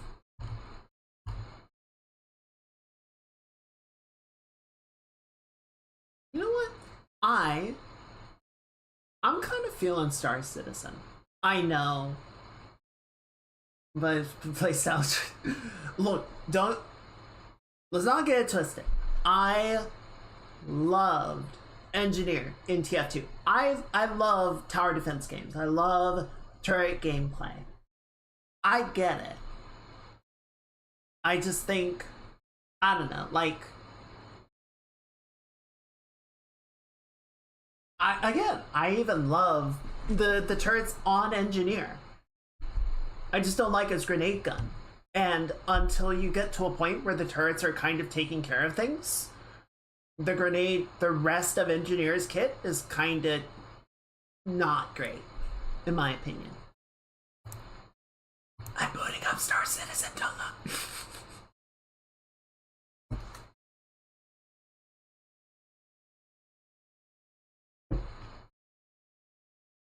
I get a little frustrated sometimes just because it feels like the best or the tower defense game that everyone points to is Bloons Tower Defense. I'm like, but I don't want to play Bloons. I want to play a different tower defense that looks cool. Bloons looks stupid. There, I said it. What you gonna do? Fight me.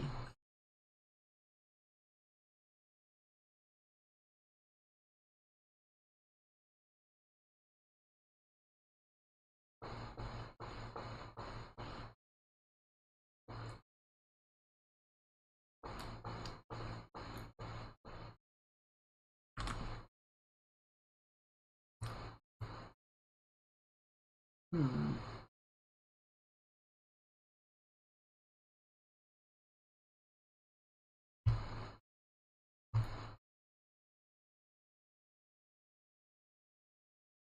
So, this is gonna be really interesting. So, I was in Nyx trying to get some blueprints, but I couldn't get the blueprints because the missions that award the blueprints require a higher reputation level with one of the factions there, and I couldn't complete the missions. So at this point, I'm kind of fucking done with it. I'm not done with it, but it's clear, like, if I want to make this work, I need to do this as group play, and I've been having trouble getting a group together. So we're gonna change plans. We're gonna change strategies. We're gonna go somewhere else. We're gonna go to Pyro, which is always a great idea, and we're going to try doing submissions in Pyro instead. See how that goes for us. Maybe it'll go great, maybe it'll go terribly, but it won't be boring. Yeah, if you find it, let me know, because I don't know, I like tower defense games. It's like a factory builder where you just like build the perfect defensive machine and then watch it go, right? Just watch it tear up the waves of enemies, and you're like, yes! Destroy our foes. Alright, let me get over here. And we're gonna get over to the game screen, but I need to point it back at Star Citizen. We're gonna need to make sure that the audio is coming through as well. Defense grid. Do I know that I feel the name is familiar. I don't know if I ever played it. Though at the same time, it's a generic enough name that I might be mistaking it with something else. Who knows? Who rightly knows?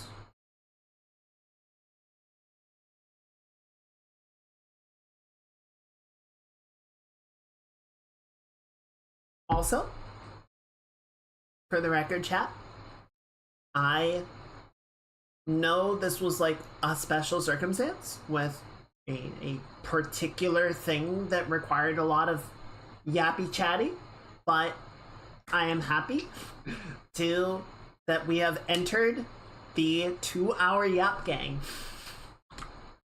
It feels like a milestone.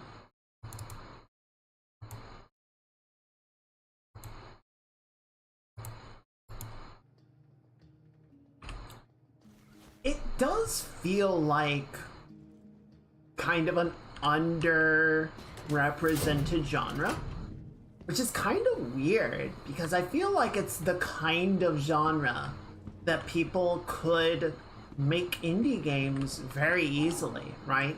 Like it can all be sprite based or low poly assets. Like it's not demanding on a resource level, and the design side of things is fairly straightforward too. It feels like it would be a really good indie project or learning project, and yet we just don't see many tower defense games happen. I don't know why that is. Turn on the lighting as well.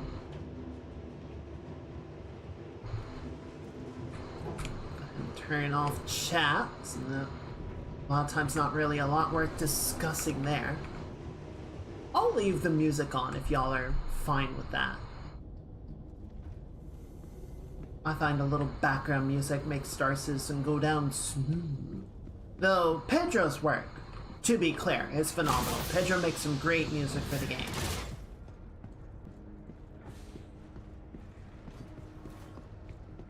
Oh god, it's... Levski's so laggy.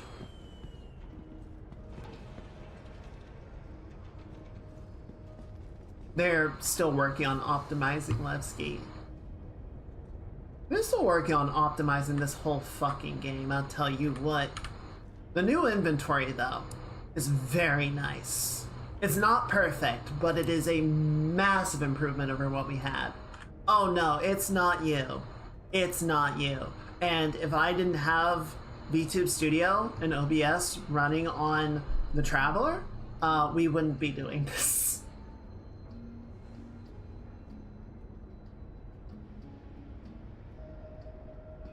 There's the elevator.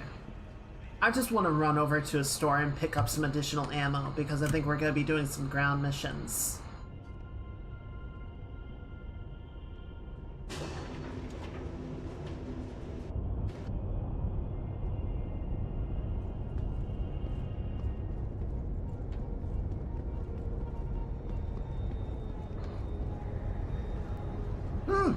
Come on, baby, hold together. We'll be out of here soon. Watch Epic to get the name of the game. PC had a stroke. Yeah, speaking of unoptimized.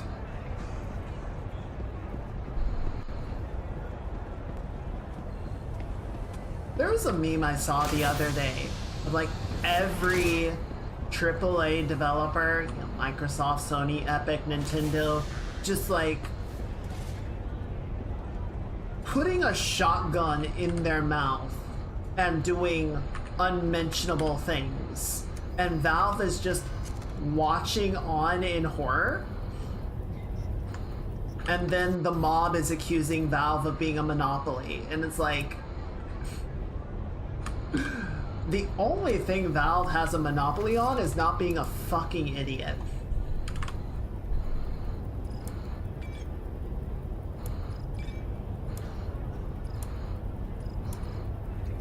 Okay, got some extra magazines there. That was probably excessive, but it's fine.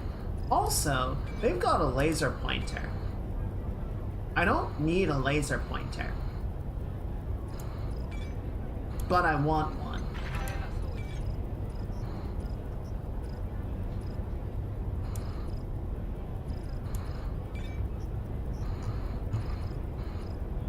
seeing what else they have here. Okay, it's all magazines. Goodness, they have all the ammo though. Oh, they got suppressors. Alright.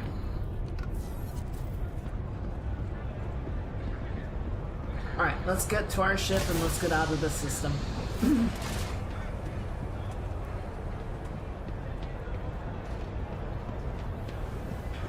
So they've added a few more things to Nyx, just to sort of build out the space a little bit more, sort of populate it. So if we zoom out, we're at Levski, which is like an asteroid station. So we see now on the map the 3 planets, Nyx 1, Nyx 2, and Nyx 3. They are not present yet, and they cannot be navigated to. So they're really just on the map as placeholders of what will come into the game. What is in the game now are these service stations. So it just makes it a little bit easier to sort of traverse the outer reaches of the system and have a place to stop and repair and refuel.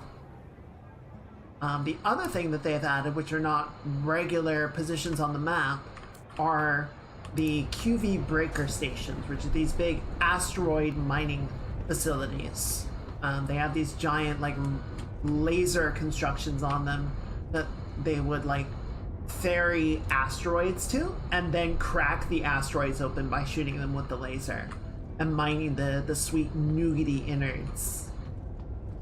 So the whole sort of gameplay loop of the breaker stations is you go there, you know, they've been abandoned for a long time, so you have to bring them back online, you know, calibrate the lasers and then fire them into the waiting asteroid, and then you can send mining ships inside the asteroid to harvest the sweet minerals.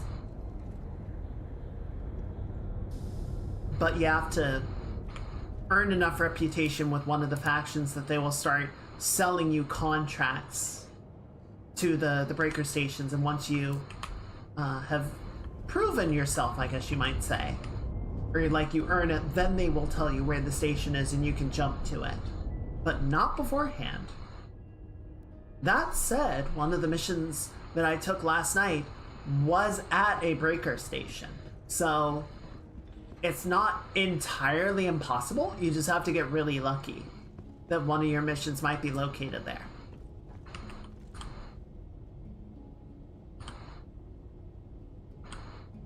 Come on, there you go. To the ASOP vehicle retrieval system. Vehicle selected. Your vehicle has been delivered to the Did following location. Hang on. Oh, I think I might have lost my tractor beam? Mining. And that's my repair tool. Okay, yep. Sorry, hang on. I forgot a thing. I gotta go back down and buy a tractor beam.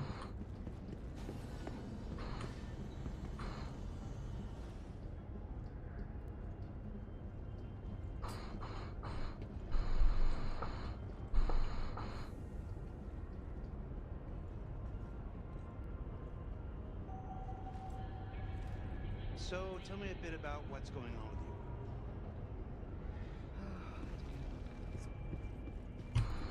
you. Yeah, the other big thing that they added was crafting. So it's not a lot right now. We just have blueprints for some armor pieces and some weapons and ammunition. But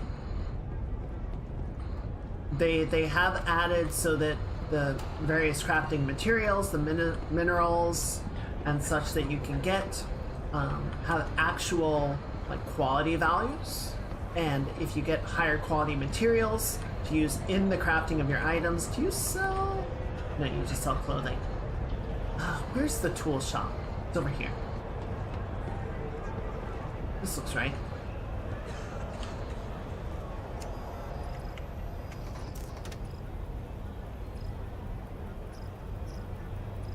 if you get the higher quality materials, the end result is a better piece of armor or weapon, etc. So that's what I've been trying to do, is get some blueprints to actually start making parts, making items. So the gun that I have is crafted, and it is a little bit better than the default weapon. No! Fuck! God damn it. Fucking piece of shit. Don't want to clip through the door, but god damn it, I would kick you if it were easier. I'm not sure if there actually is a kick emote.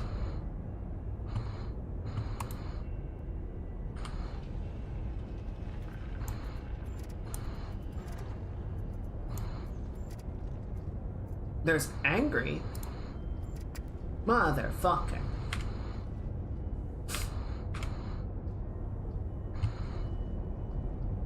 Good enough, it'll do.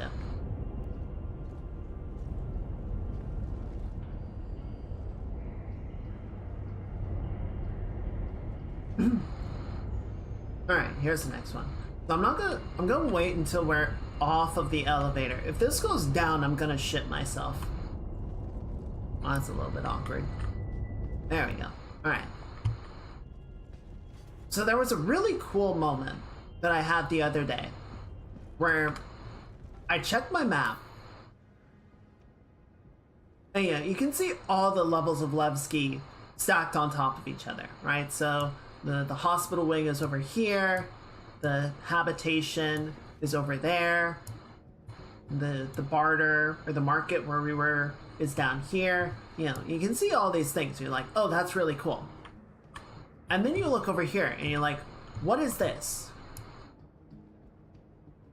Oh, that's Teach's ship shop. So that's where you can go and buy ships. And at one point, there was another space that I'm like, what the hell is that? It was a hangar instance. What's up with you? And there was somebody's ship that was entering the hangar. And it had like all of the displays of the various doors and interior spaces and whatnot of the ship moving into the hangar as the player was landing. And I was like, oh, holy shit. Sure hope that works out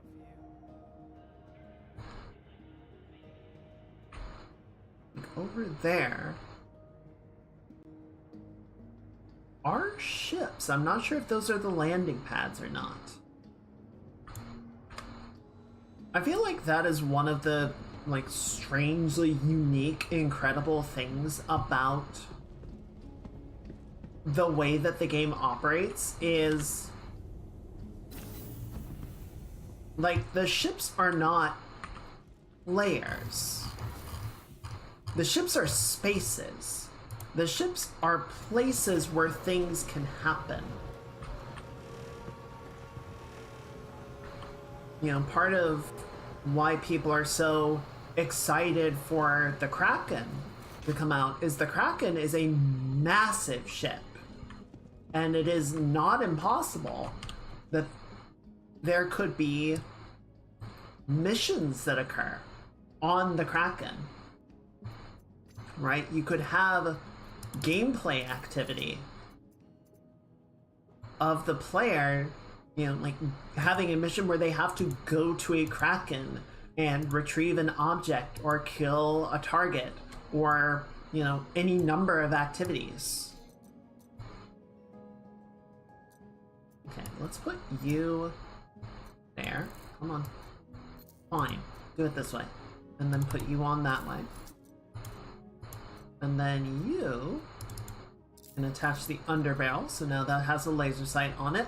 We don't want the sperm suit, so we're just gonna leave that there.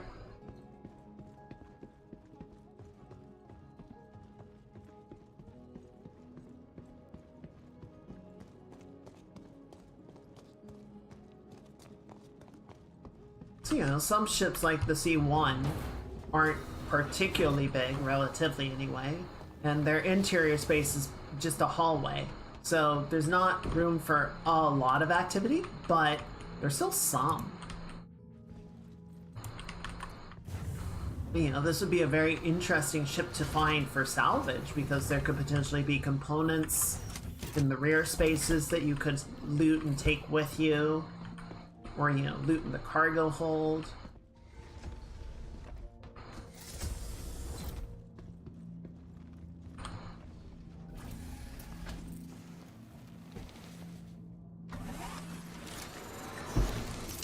I did apply and get accepted to a guild, an organization. So, with any luck, I'll get an opportunity to actually participate in some more group activity and start to really play the game on a broader scale.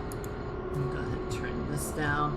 I don't actually need my guns. I hope I don't need my guns anyway. Here, let's take some power out of the coolers.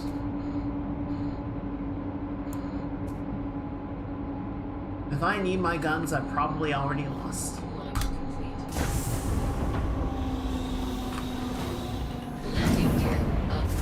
Oh, I love my C1. My C1 is my baby. Okay, so let's... Oh, goodness, what are all those? That's a lot of ships.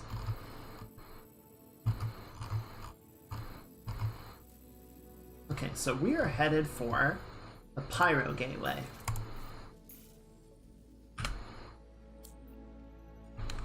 Just up there. Right, let's be on our way.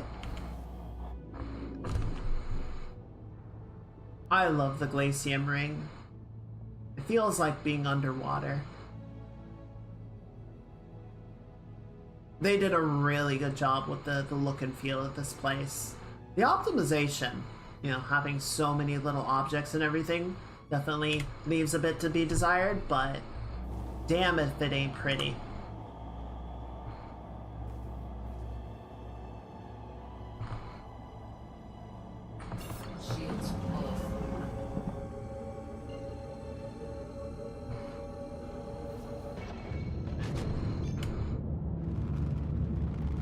Engage!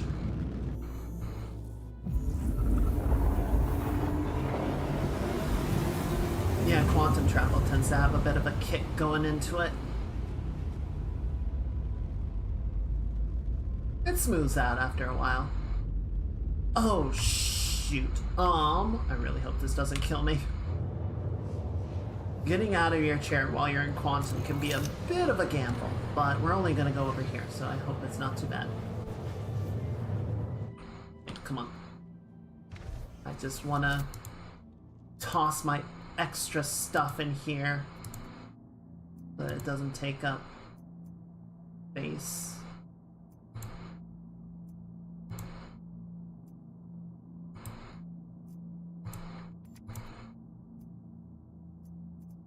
Okay, now then.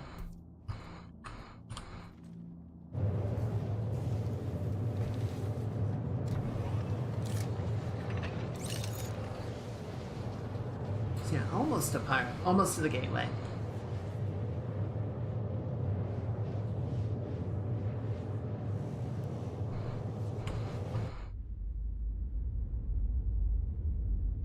I don't know. This game is so frustrating because when it works,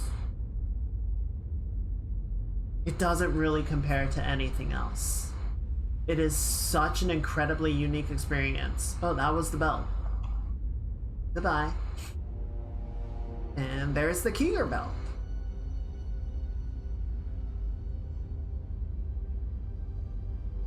See that narrow band in the distance. Are we gonna pass it? Oh, we're definitely passing it.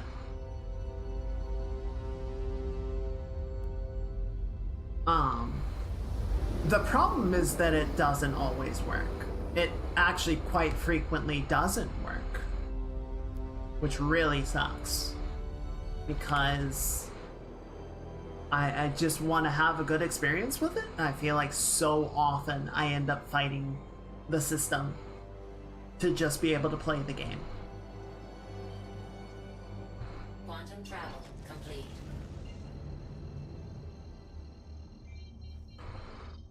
And it does get really old of just being like, well, if you give it like another year or two, it'll be in a really good place and it'll be really fun to play. But it just keeps being another year, another year, another year.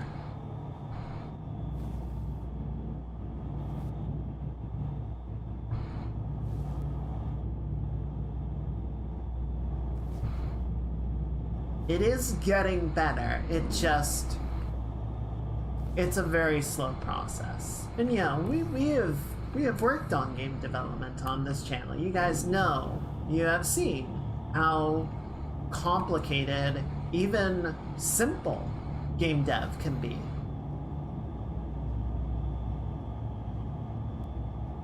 Okay, bring her up. Nose up, nose up, nose up. Gonna slow her down. Gonna let her bleed speed. And I am actually gonna turn the music off for a second because the travel experience is very cool.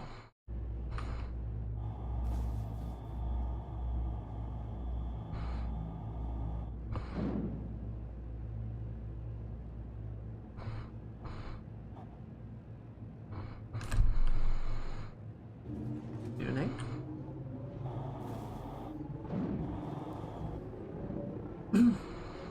Alright.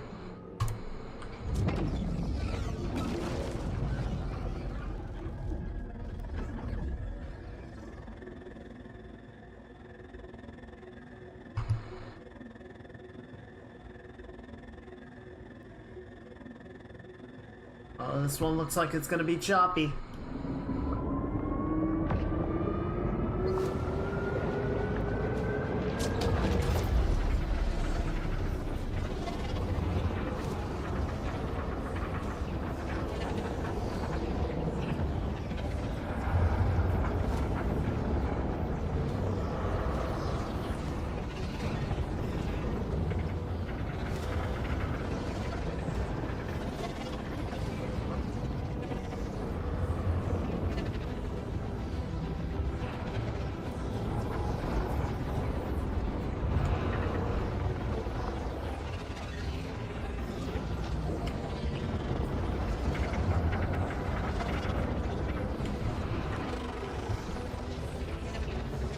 Passing through the center. You're now technically within the pyro system. If we get ejected out of the tunnel right now, we will be a long way away from anything and probably not be able to make it on our own fuel.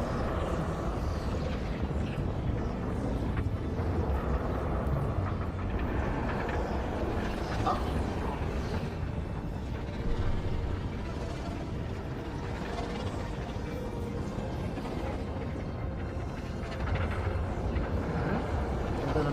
There.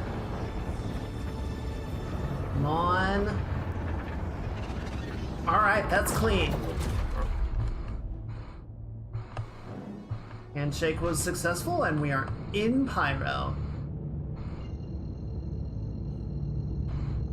Sometimes the handoff is not clean, so you'll do the entire thing and it'll just kick you back to the system that you started in and you have to do the jump again.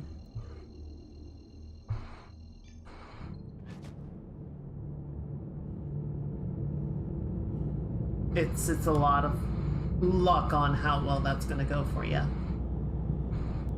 Alright, so we're just gonna stop off here for two reasons. One, I want to set my respawn point here, and two, I want to fill up on fuel. Because Pyro is a very large system, and it is easy to get stranded if you don't have a full fuel tank.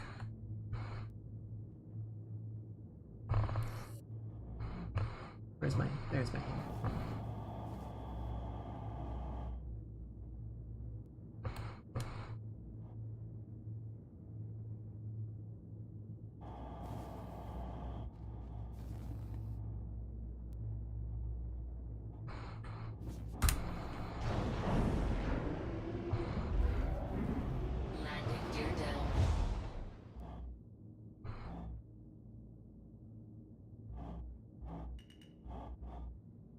Nice and easy.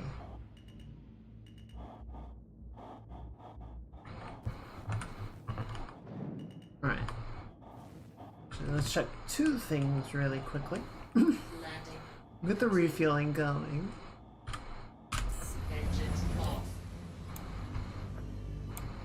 Good. And then where are we in the system? We're at the Nyx Gateway, which is not all the way out. This jump point is actually within the ring of Pyro 5? Oh, Pyro 5? Yeah. Oh no, it's Terminus.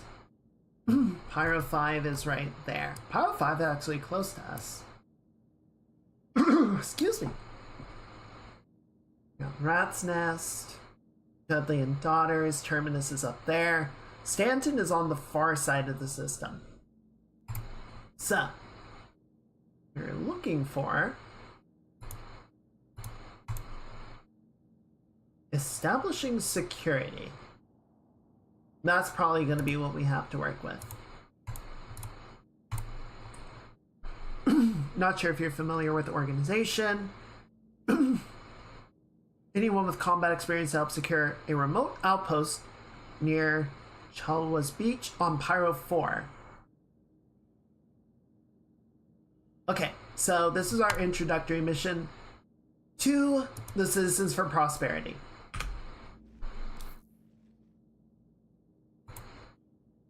So we're gonna head out to Pyro 4, which is thankfully nearby.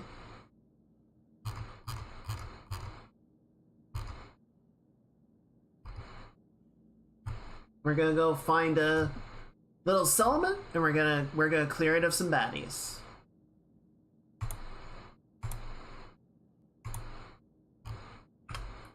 But it is close enough. I'm gonna go ahead and use this place as my respawn point, just because I don't want shit to go sideways and wind up all the way back in Nyx.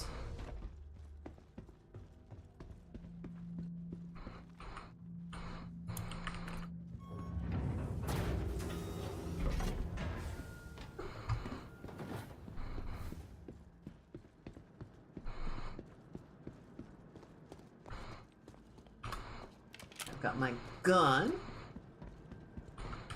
Got a little laser sight and go pew pew pew pew.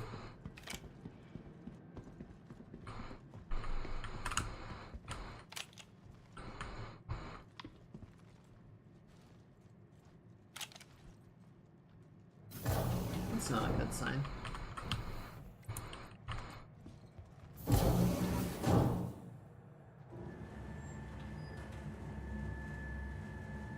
There's a site that I have open on another monitor called SCMDB, or Star Citizen Mission Database.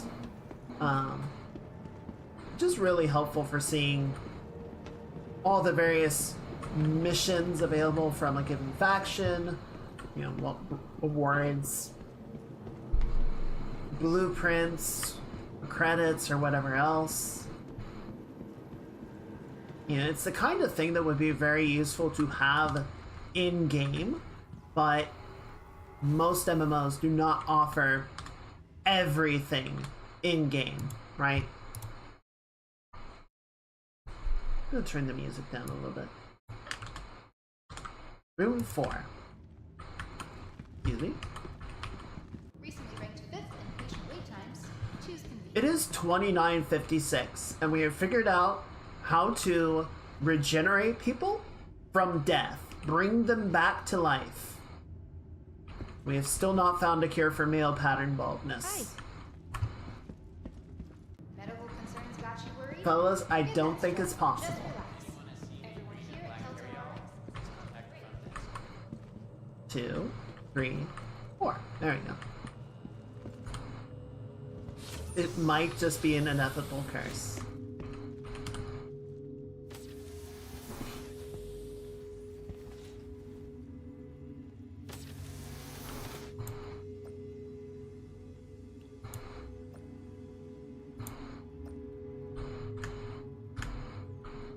No, no!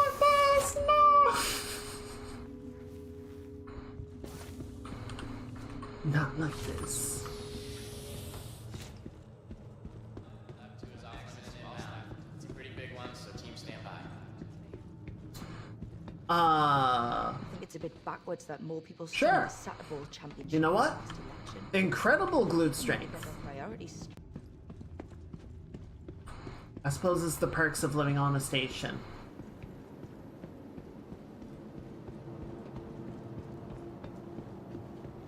Hey there.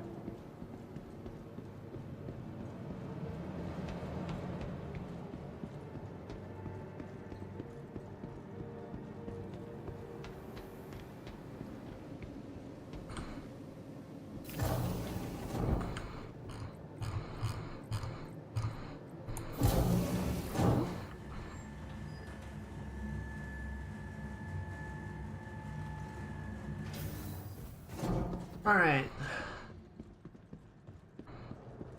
Cat, lend me your energy. Let's hope this mission works.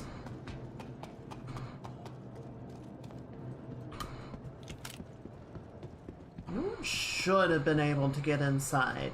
Get into my hangar and get on my ship, but you know, it never hurts. Check.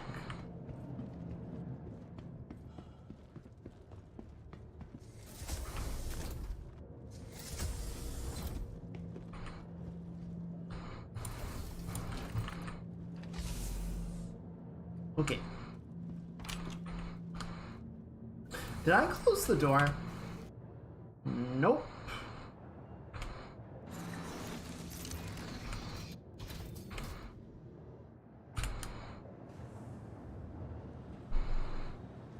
There we go. Engines on. Alright, I'm gonna cycle. Let's do 1 pip to weapons.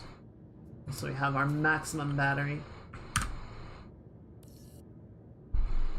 And we can cycle power out of engines to shields. Just maximize those. And we're up. Launch complete. Landing gear up.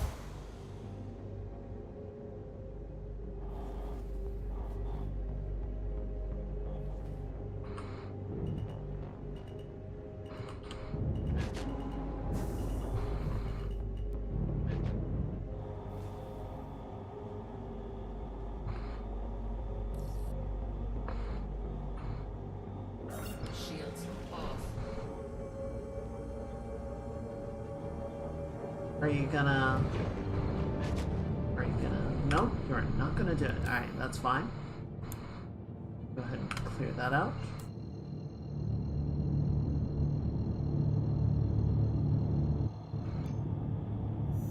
Alright, 32 gigameters. Engage. And 32 grandmas.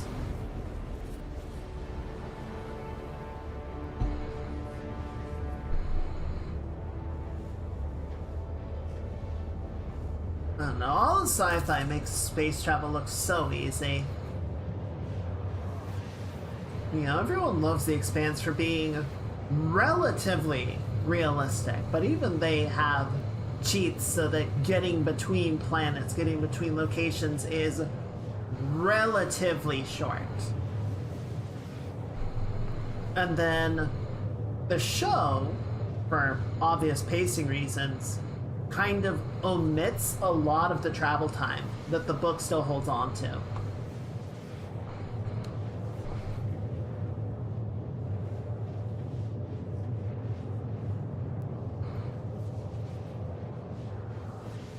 Like, the book is like, okay, we're traveling from Ceres to Saturn. That's gonna be like at least a few weeks of just cruising in not a straight line, but you know, they have a trajectory that they follow to fall into orbit.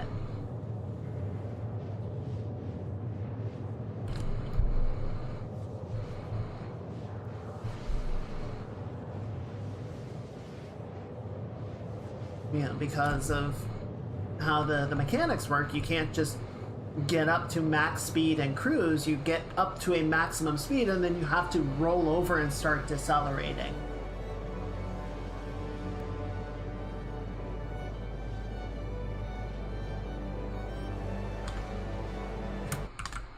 It's a shame I don't come out to Pyro very often, which really sucks because Pyro has some incredible music in it. I wish I could listen to it more often, but then I would have to come to Pyro. And I don't want to do that, because Pyro sucks.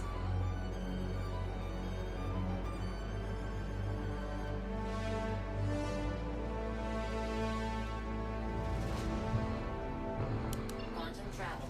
Okay, that's why I wasn't letting me jump to it.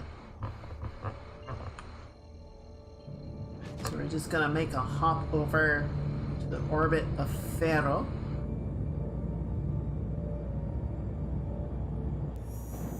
Quantum travel. Engage. Quantum Get travel. near enough, and that lets us target Pyro 4. Quantum travel. Engage.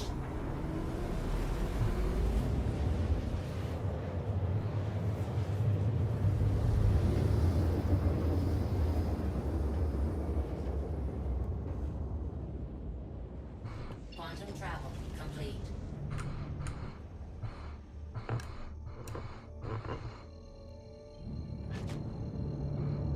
A nice looking planet, at least.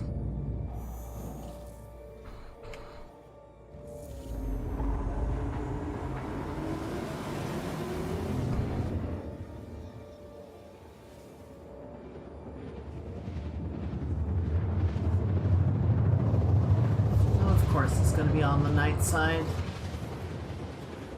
Never get to have anything fun.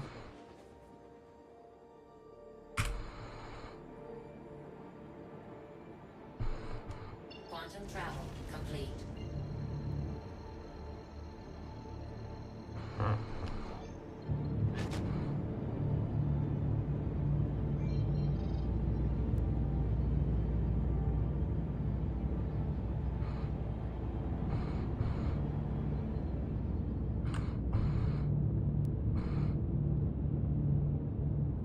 Oh, caves.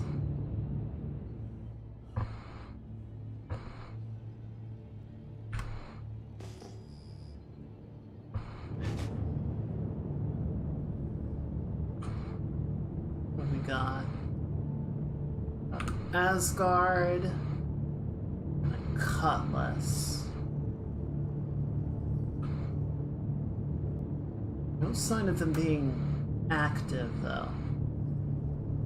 Probably okay.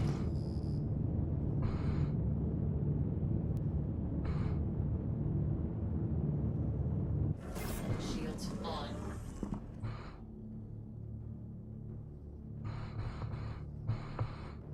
Okay. So we need to avoid harming allies and non-combatants. Docking initiated. Docking denied. Landing gear down.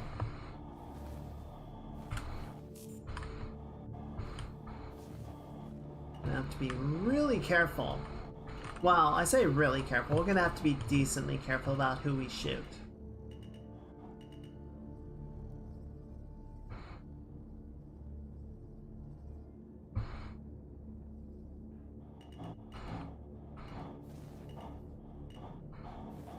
Landing complete. Are we good? We could do better.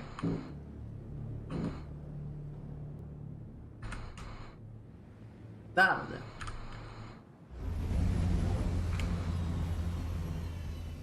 Oh, well, they don't look friendly.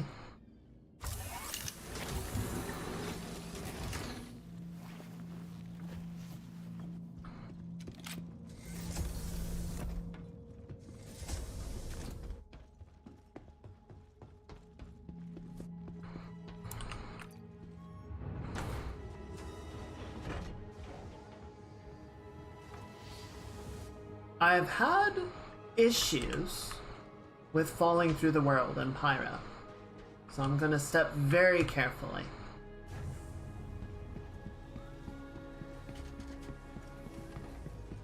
This ground swallows you up and you're never seen again.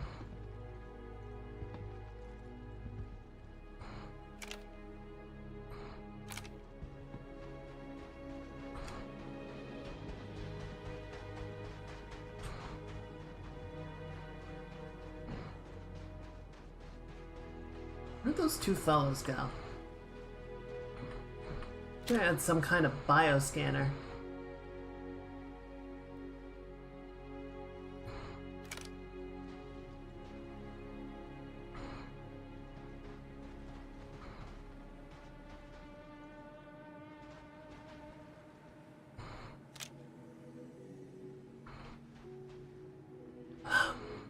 Are you friendly? You don't look friendly.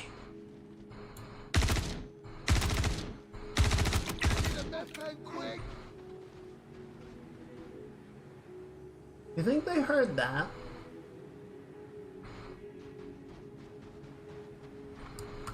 Yep, they heard it. Shit.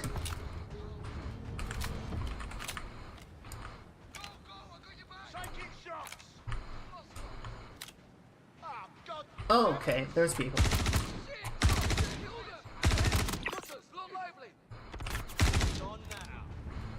Ow, ow, ow.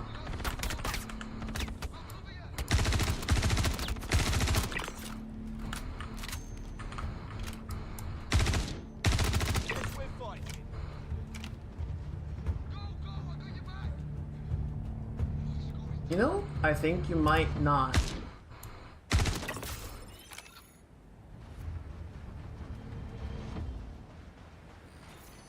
Nice. Yep, we got something here. Alright, look. Ooh, Golden Karna. That? Oh shit, hi. I saw that T-pose.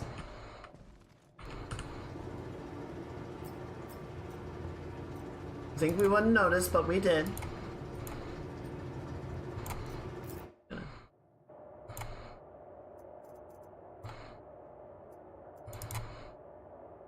That? Dude, don't taunt him. He's dead. That's rude. That's fucked up, man. Whoa, check this place out. They got a little cargo buggy. This place is cool. How you doing?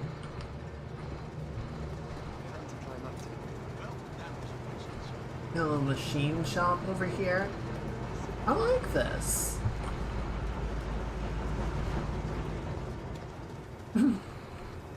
Is this... You think this planet is breathable?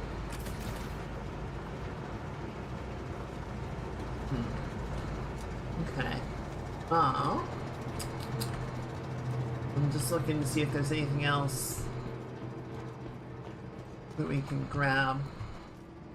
I don't really want to mess with the ladders. I feel like the ladders are gonna break and I'm gonna get yeeted through something, so I don't want to touch it if I don't have to. Doesn't seem like these guys have anything particularly worth picking up. They all had frickin'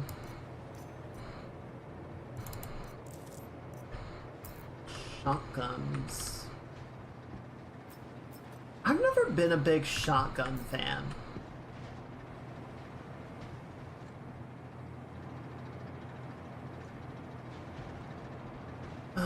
No, it's not worth it. It's not worth it. I'm not gonna go up there. I wanted to check that one guy's body and see if he had anything, but it's not worth checking it. Alright, what do we got over here? Lifeguard medical attachment. Tiger's claw, okay. Ooh, and noise. RT attachments. I've got more than enough of those already, but I'll take it. Why not?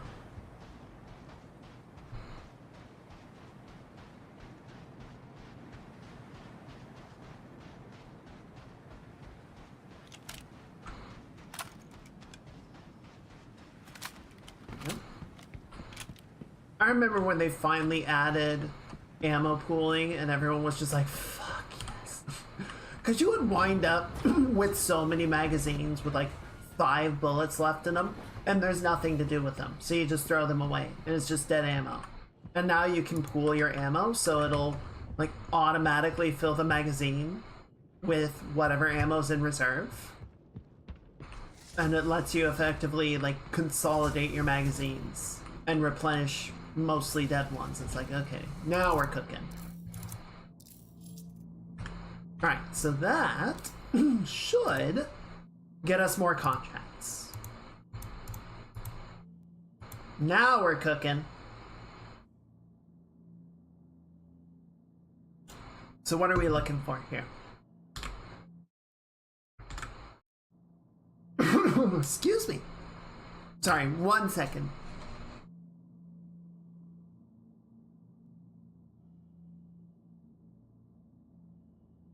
There we go. Sorry, had something in my throat. Okay, so we can defend outpost. That'll work. Defend a location from outlaws.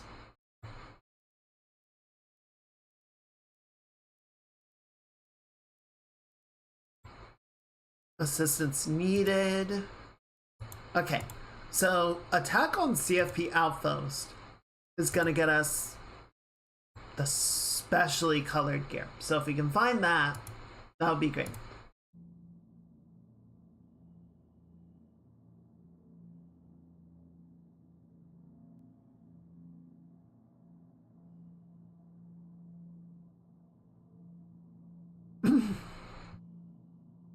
Oh, the king, protect outpost. Okay, so attack on CFP outpost looks like it's not here.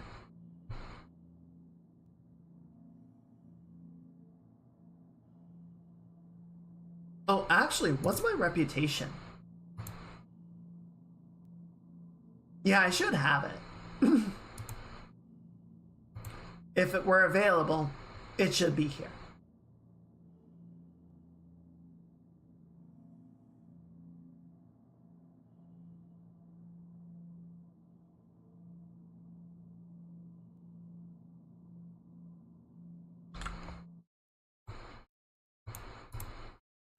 So yeah, all the others will just give us the normal Artimex armor.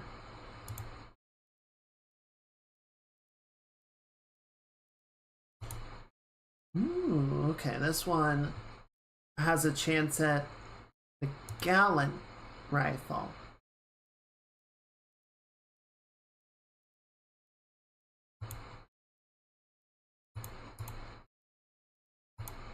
So we'll try that later, but let's go ahead and do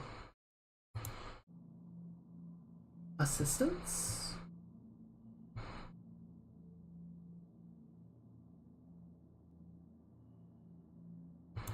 Yeah, this should work.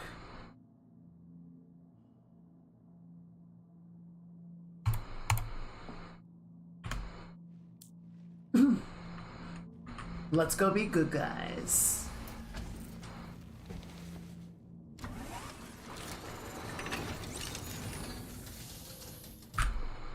Engines on.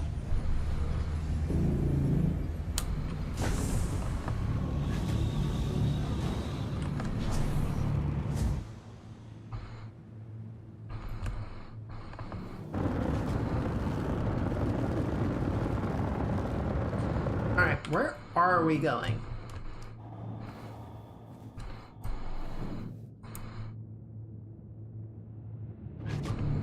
It's a ways away. Shields off.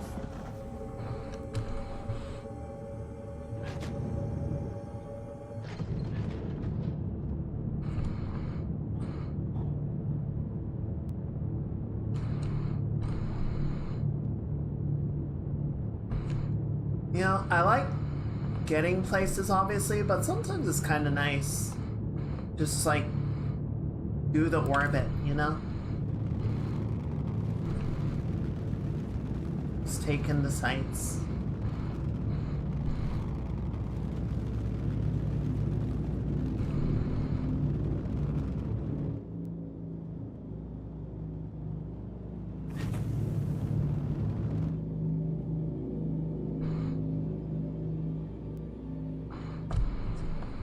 If there's one thing that this game does without fail, it is be a good flight simulator. Well, I say that it doesn't simulate flight nearly as like robustly as something like X-Plane or Flight Sim does, right? There's definitely, you know, mechanics and everything. It's just not as in depth as a full-on flight sim, you know. But if you just want to like get in your ship, get up to an altitude, and cruise for a while, it's really good for that.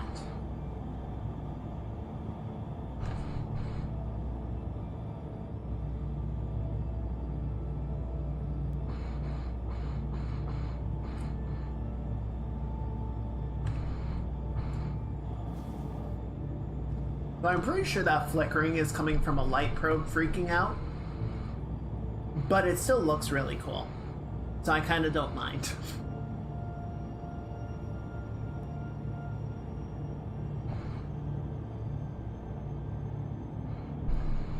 We're actually losing altitude.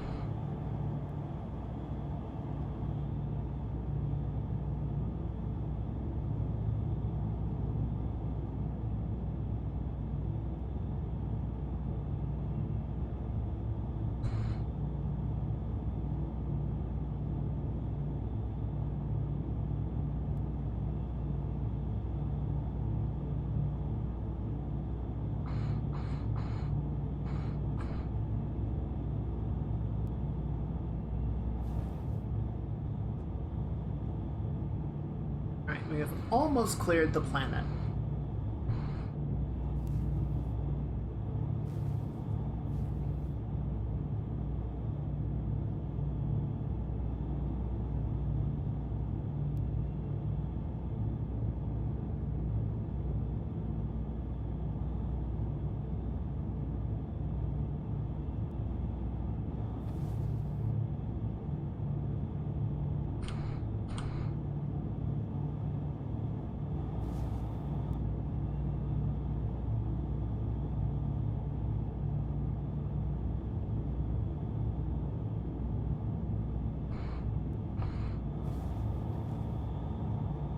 Should be about able to make the jump now.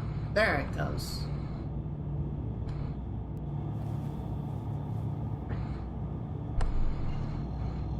Devatra.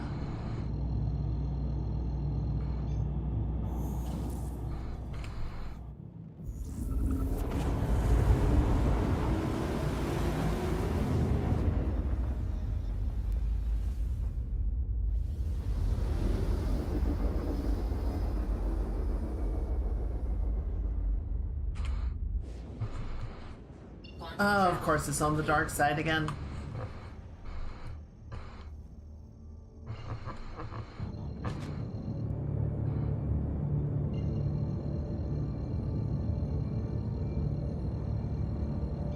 It wouldn't be such an issue if all the ships had lamp, Quantum travel. but they don't.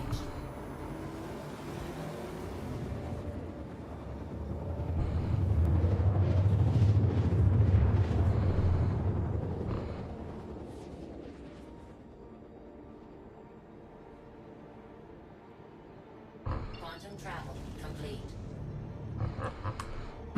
Well, this seems desolate.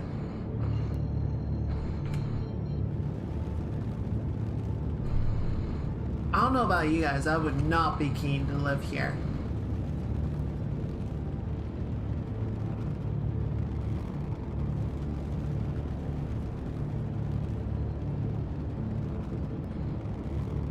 Okay, those do tuck away. I was never sure about that.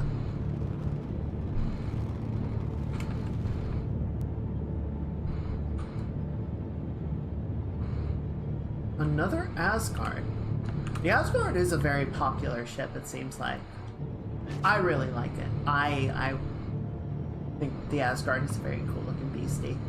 We've got a Hornet here. Most ships that are parked around locations, parked around settlements, are not dangerous. Holy shit, there's gold in them hills.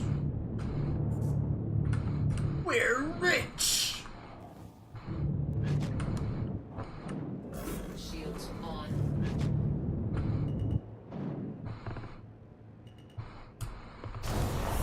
sure this is an abandoned settlement? It's kind of massive.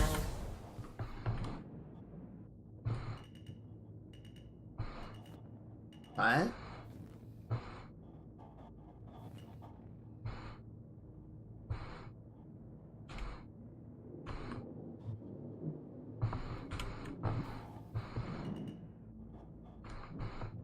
And somewhere to sit down, I guess. Oh, that looks good. Maybe. Maybe. Maybe. Ah!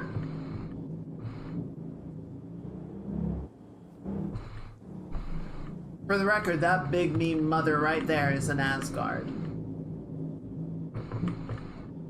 Its official role is like a ground vehicle dropship, but it's also got a shit ton of guns on it, so it serves really well as a gunship too.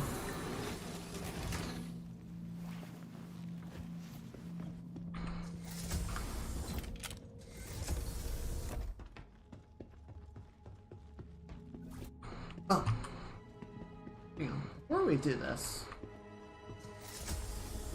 I have this extra gun that I picked up. I'm just gonna put that away. That away. That and that. So we don't want to be carrying more than necessary.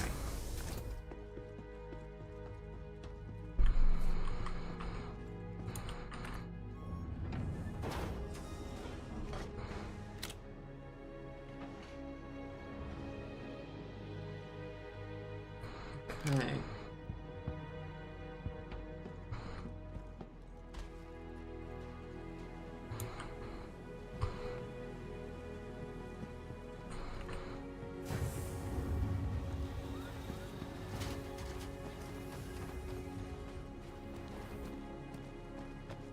Shit! No, no, no. I almost fell through the planet. Oh no, no, the spot's volatile. The spot's not good. We're gonna go around.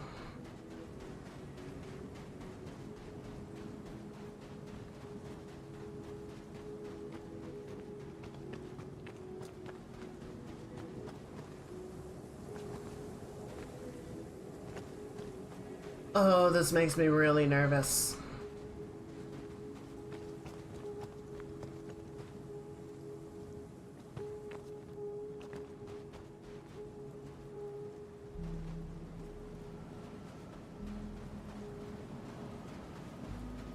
I feel like if you go up too steep of a slope, there's a higher chance of falling through. Like, it sort of tracks your forward velocity as not going up the slope at a sufficiently quick rate. And it puts you through the ground and you fall. But that's just kind of my conjecture. Some people over here.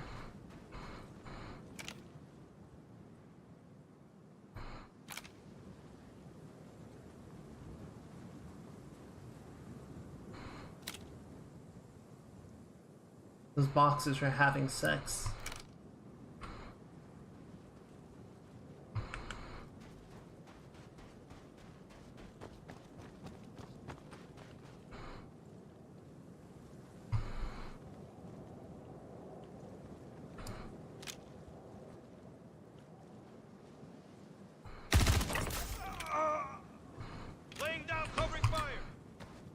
Back it up. You're so dead.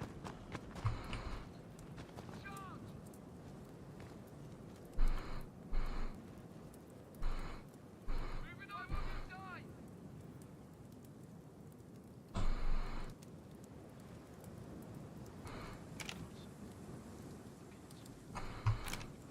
Shit! Bring it. You got it.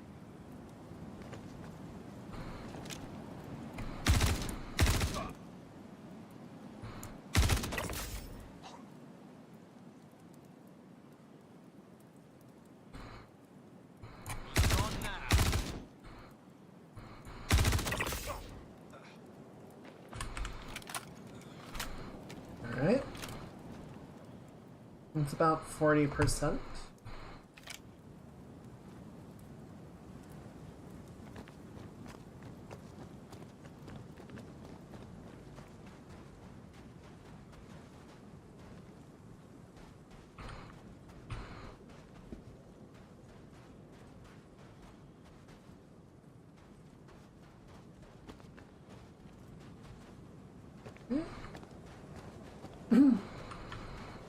I want to say we're clear over here.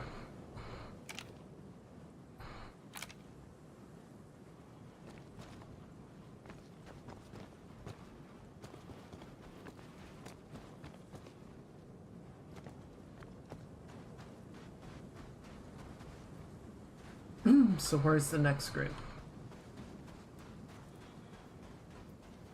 I really hope they're not at the top of the tower.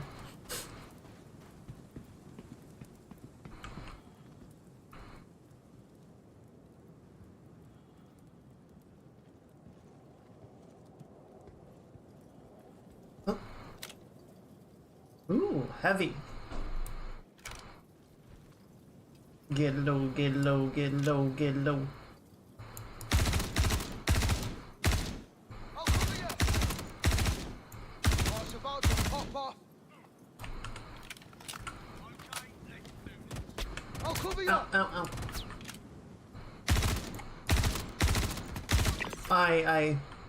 I did not respect the heavy. Go, go, I got your back. Okay, there we go. I got you covered. What's going Shit. down? Come on. Peek me! Go, go, I got your back. Damn! Heavy armor is no joke.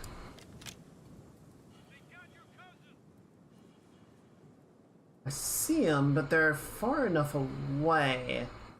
I'm gonna have a hard time really getting a good shot on them, you know? Oh, fuck me. Not gonna stop them from trying, clearly. Alright, that one's down.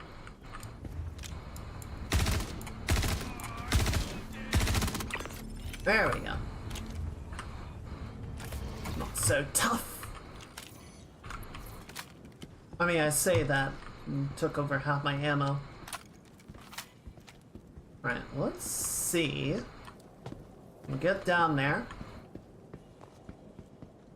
Got a heavy boy right here. Is this an actual ammo crate? Or crate? No. What did you have, big fella?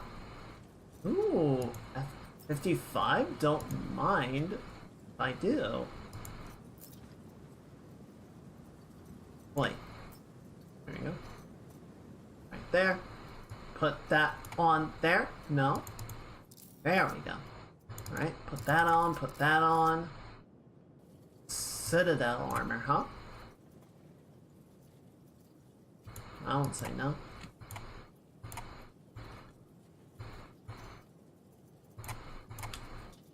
What is the...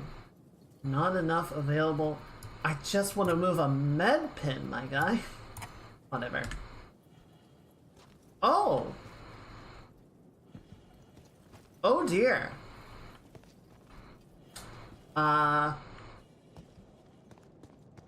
You didn't see that.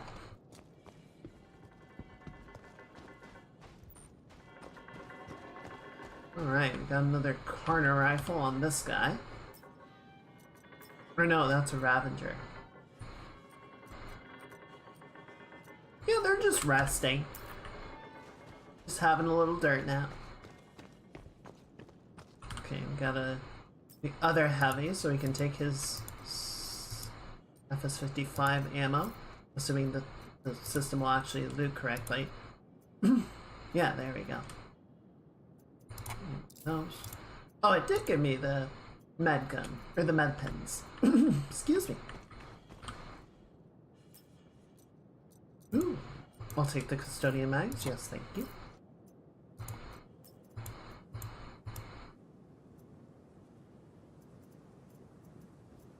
Nothing special there. I think the other guy was around here.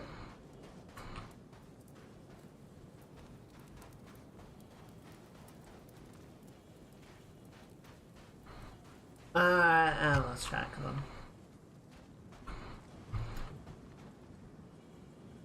Where did he go? I was up there, I think. I think I would have shot him through here. I don't know.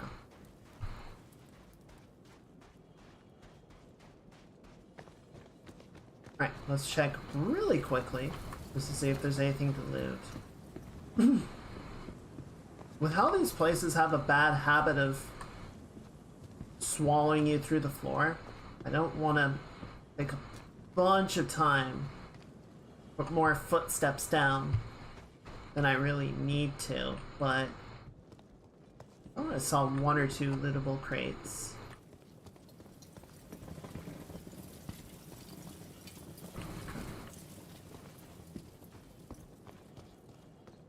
Also, there's always just a risk in Pyro of someone deciding that they want to make your day suck.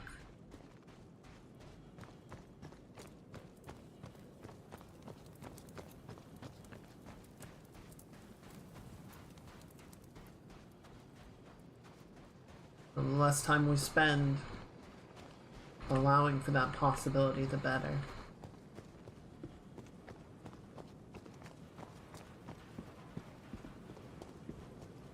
Yeah, those are all just sittable crates.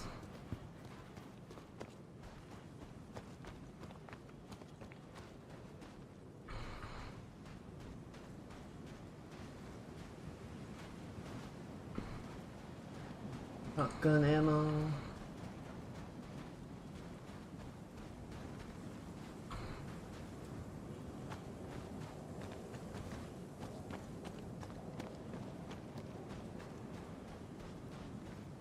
Yeah, we should be fine. Right.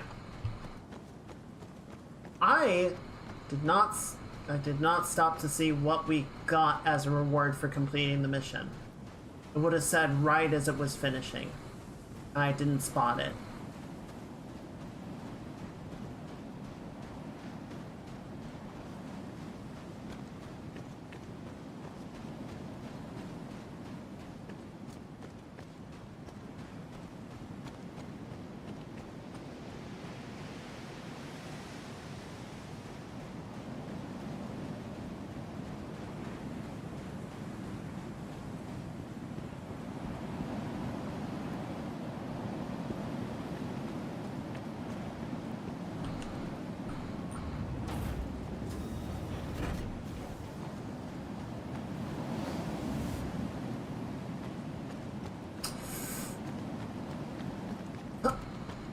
Okay, we're good.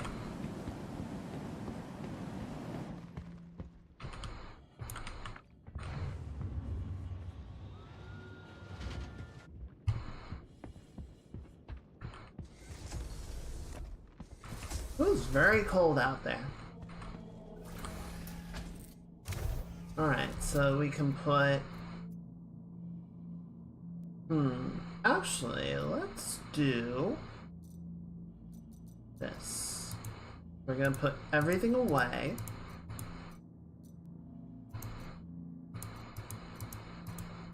God, this is so much easier. This is so much easier to do with the new inventory. I love it. Okay, so that should be everything off the core. Because the Citadel armor that I just picked up has better armor rating than my current chest piece. So I want to swap it out.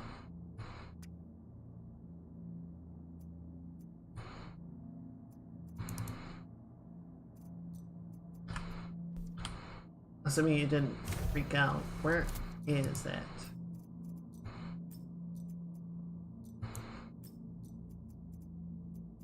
Oh, you freaked out, didn't you? Oh, open it? There you are. Okay, so put that on. And then I guess we'll go ahead and put this on too. We have stormtroopers at home.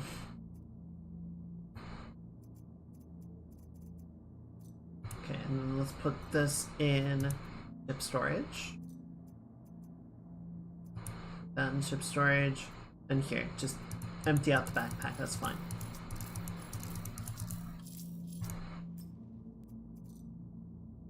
Okay, and now put that back on. And then we're going to equip you. You should have all your attachments, good. And then we're gonna equip this, good. Ooh, that has a 3x scope on it, nice. That on. You.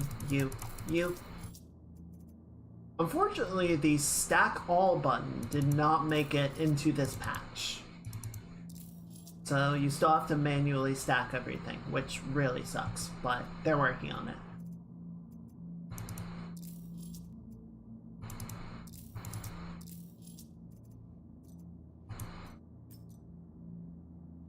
Okay, so yeah, that's ship inventory.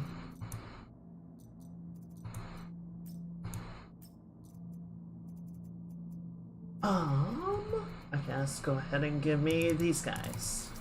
Good, yes. Alright, that looks good. And we've still got all of our tools right there. Right? Yeah, unfortunately I did not see... Oh, there it is. Blueprint for the Karna rifle. Okay, that's good. I do like the Karna rifle, so being able to make those at will with better stats is an improvement. That is good. I will take that. It is not the blueprint that I wanted, but I will take it.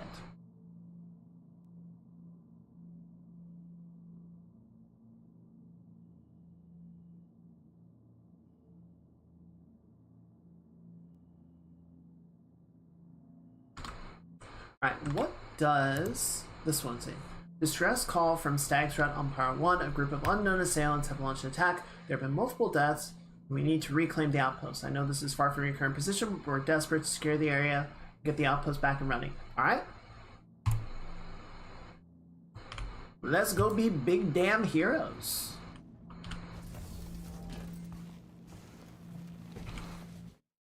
Okay, good. I did close the door.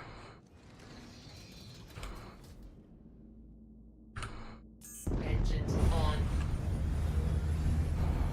Launch complete.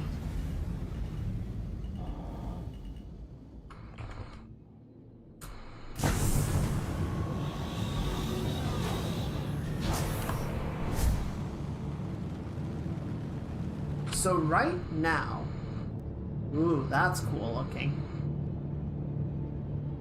Okay, so it's about 40 grand miles away. So it will be a bit of travel time. So right now, it doesn't matter. Or rather, VTOL doesn't matter. Every ship can just kind of float and hover at will. But they are working on an updated flight model where atmospheric controls will be more realistic and gravity will be a serious factor. So while you are in Atmo, your ship will need to work to keep itself suspended, and ships that have VTOL capability will be better suited for atmospheric flight and careful maneuvering. Are the blueprints one-time use? They are permanent. I don't know if they have plans to make single-use blueprints. I know they have plans to make single-use items that will give you the blueprint, right? So you might find a data pad that contains a blueprint, and it's like, oh cool, but I don't want this blueprint. I will sell it to somebody who does. But I don't think there are any plans for single-use blueprints right now. I feel like they could. I feel like there could be rare, like, big ships or something. It's like, yeah, you get the blueprint to make this one time. That would make sense to me.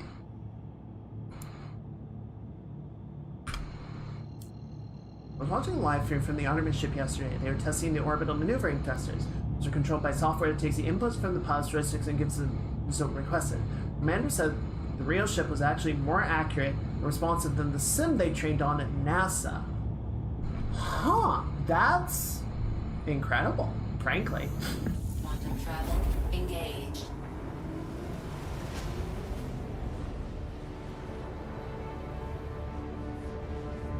Oh, don't be sorry. Sometimes you just gotta do a little wall of text, it's fine.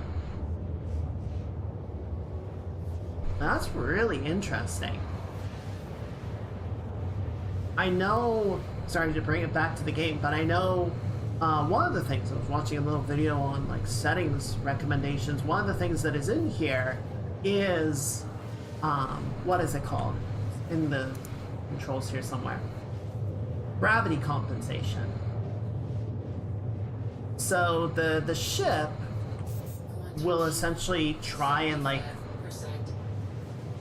auto correct and auto input to, so that as you, essentially it will try and like keep you from falling to the ground, right? If you turn that off, your ship will start to actually fall towards the ground, and you will need to like maneuver more specifically to make sure you know, keep your nose up and not buried in the dirt. So my ship is doing a similar sort of thing of doing like auto corrections based on my input against what it knows it needs to do.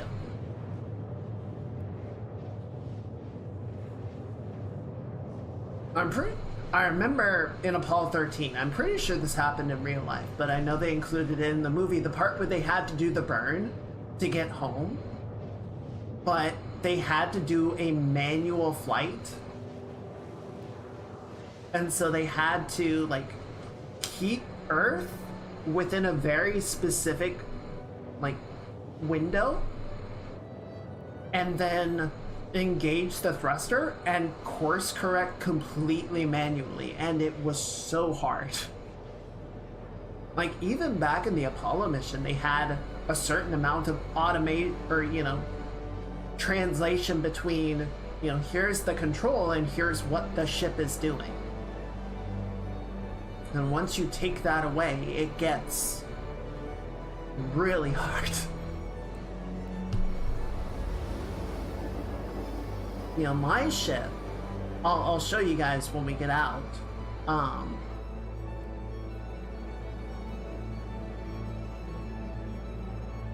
You know, I'm in a straight line, so I can't really stop it right now. Almost there. Hello, Pyro 1. Quantum travel complete.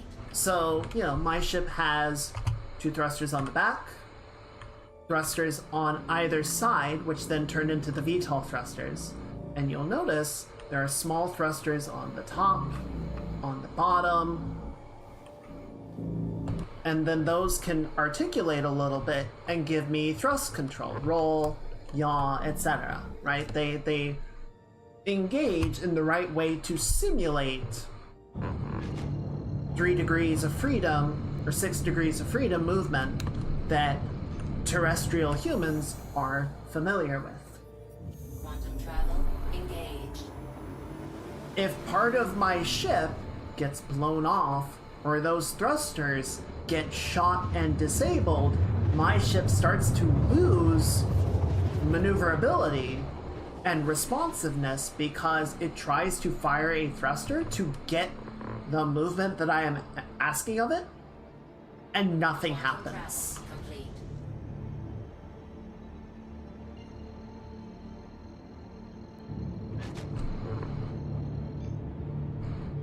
So when the ship is just flying and everything is working, it's great. But once things start getting shot, it's a bad time.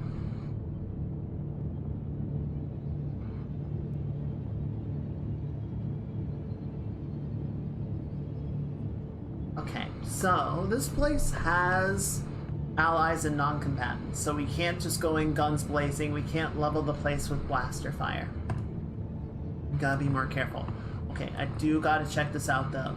I've been to Pyro 1 one time and I just did a flyover just to sort of check it out, but I had not seen these canyons. I gotta see this. I gotta do it. I gotta try it. I am gonna slow down though.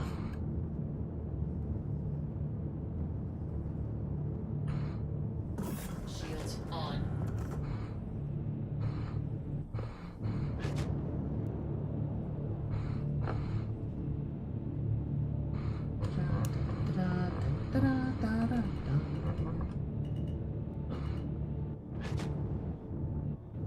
Pull up. Pull up.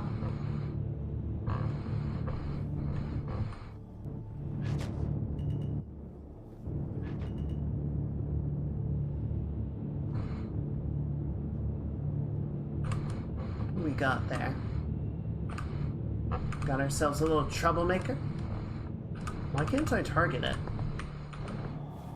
I wonder if it's a vehicle. Oh, it's an anti-air turret? Yeah, it's just an anti-air turret.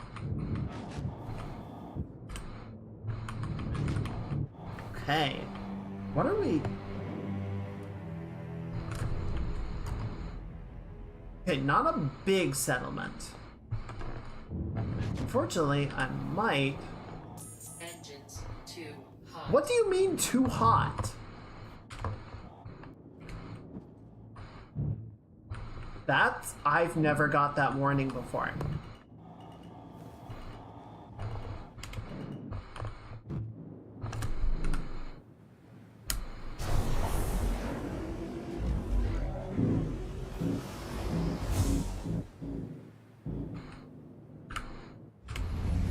Engines off. I don't think I can set down in the settlement itself. The valley is too narrow.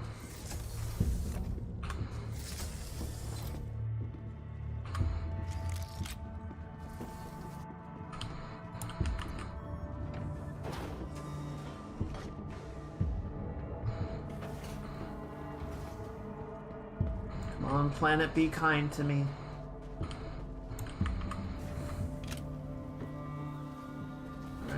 Landing pad looks clear. This turtle has no head.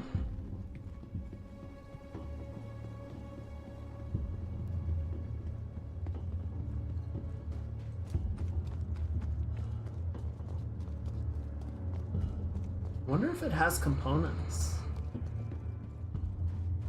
Oh yeah, baby, it do.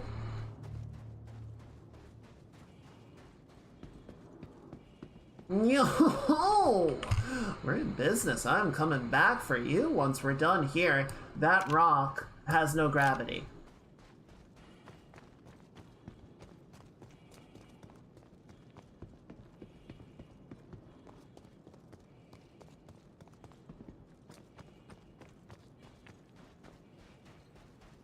Okay, so we're not going to be able to just leap down the side of the cliff.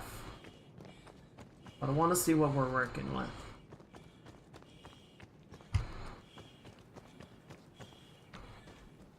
Apparently it is absurdly hot here.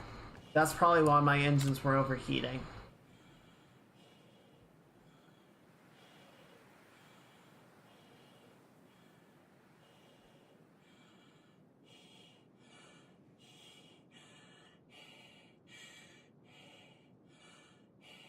Okay, it is 160 meters down, and I do see a landing pad on the far side. So, if we're gonna have a clear landing point, let's go ahead and see what we can do with this terrapin before we head down. And then we'll reposition our ship to something more agreeable.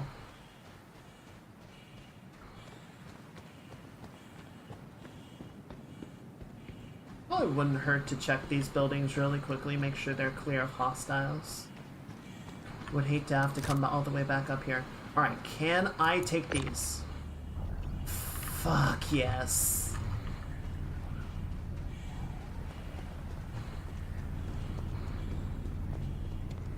Oh, I love this game.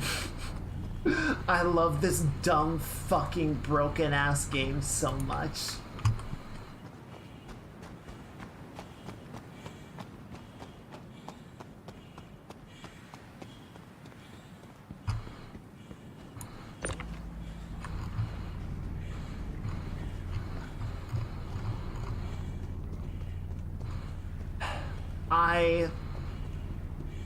I almost feel like I need to apologize to Bethesda fans. I give Bethesda fans so much shit for putting up with all of Bethesda's jank and brokenness. And then I play this game, and I'm like, okay, I get it.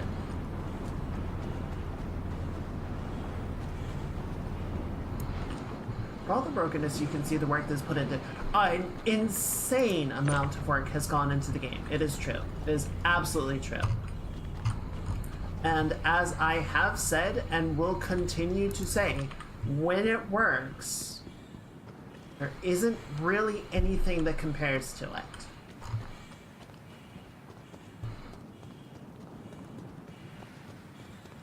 The problem is how often it doesn't work.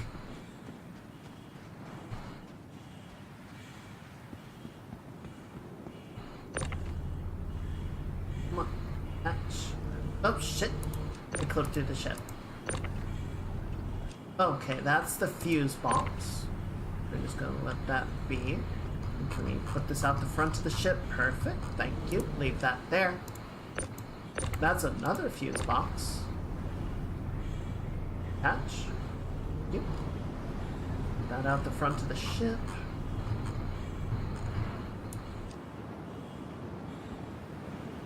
Okay, so that's not a component. See, I don't really want... I am not going to step inside the ship, especially just for a couple of fuses. Because I don't know what's going to happen if I step into the geometry like that. You can see that this component just kind of fell out the ship, but that's fine.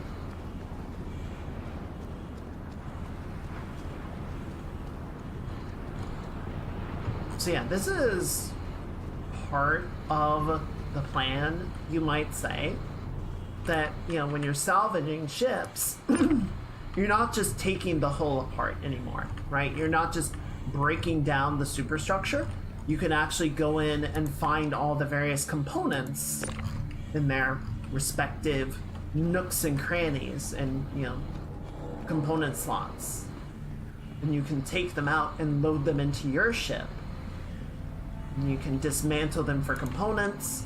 You can, you know, if you find something really good, you can use it in your own loadout. You can sell them.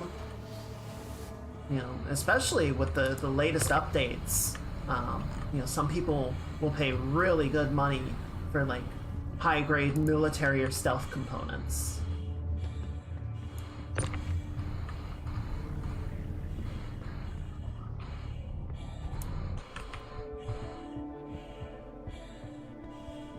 Now, I don't think any of these are particularly good, but you can still sell them for some money. You can still make a pretty credit.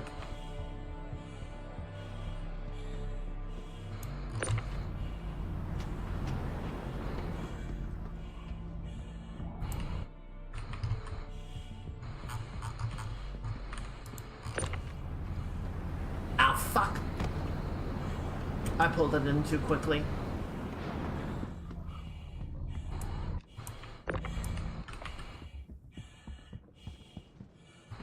It smacked me. Alright, last one. Yeah, the risk you always run, particularly in Pyro.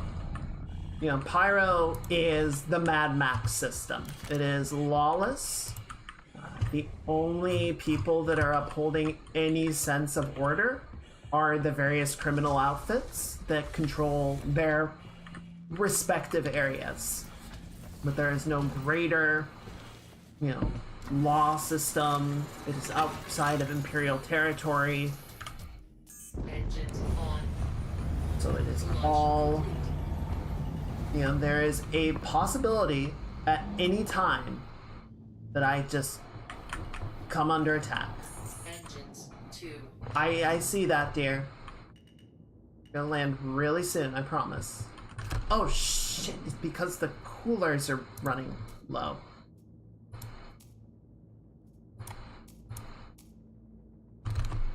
my shields failed. Shields 2. Yeah, I see her over here. Engines 2. I see that, honey. I promise we'll set down real soon. Just don't crash me into the ground. Thank you. Engines off. Oh, this is gonna be really fun to get off this planet. I think the outdoor temperature was like 220 degrees Celsius.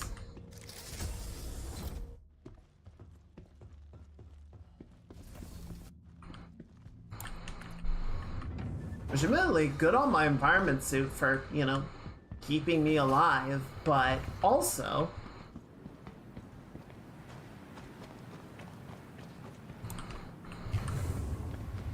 Alright, where are the bad guys at? That's not a bad guy. Frankly, it wouldn't surprise me if all the bad guys are staying inside, because it's fucking hot out. I finally get a location in the daytime, and it's so hot out I can't even enjoy it.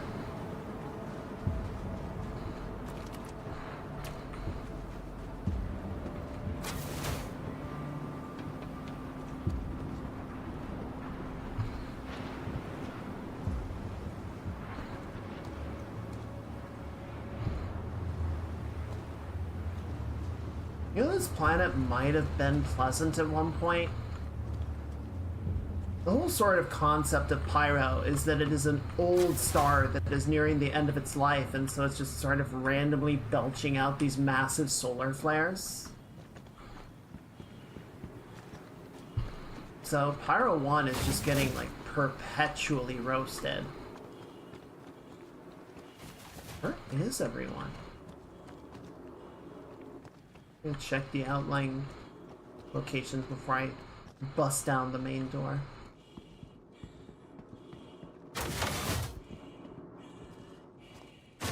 I really hope the mission isn't bugged.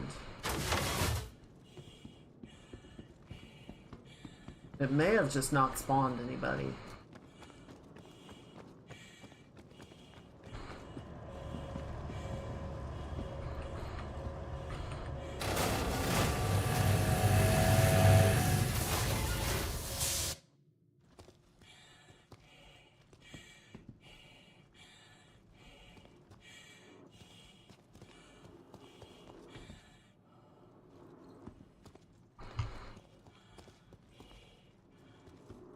Yeah, I think it's just... I think the mission bugged.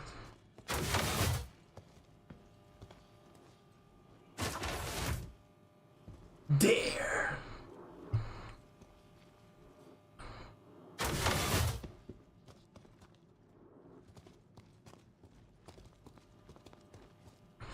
There's something... Oh, this. Oh, cool. Yoink. Yoink. Mine now.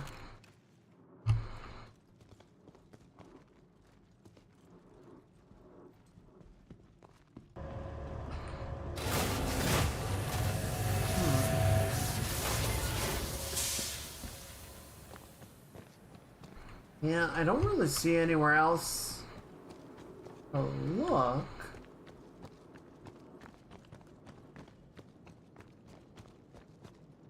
I don't think I'm missing the baddies. I think they're just not here.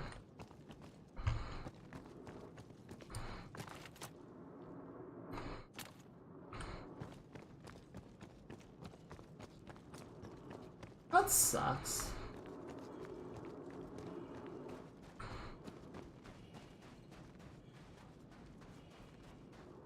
I mean, I'm not too upset about it, just because we found those components in the terrapins, so we're still getting something out of showing up here. But it sucks that we can't complete the mission.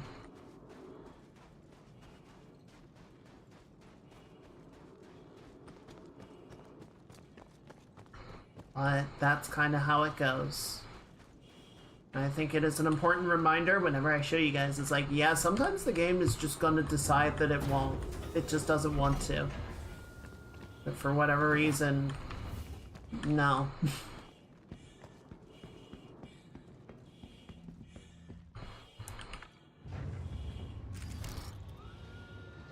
Alright, well, I was gonna say let's try and do one more mission, but my thinking... Let's see, where are we? I don't really want to be flying around with these goodies in our cargo hold, because if our ship goes down, then we lose it. And that would suck. So, we set our home base at the Nyx Gateway, which is back...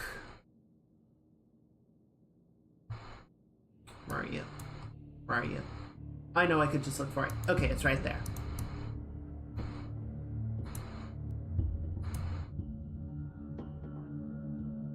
So let's head back there and drop off our goods before something bad happens. Launch complete. Alright, I know it's hot, kid. Landing gear up. We're getting out of here. I will not return to Stag's Rut. Those stags can rut by themselves.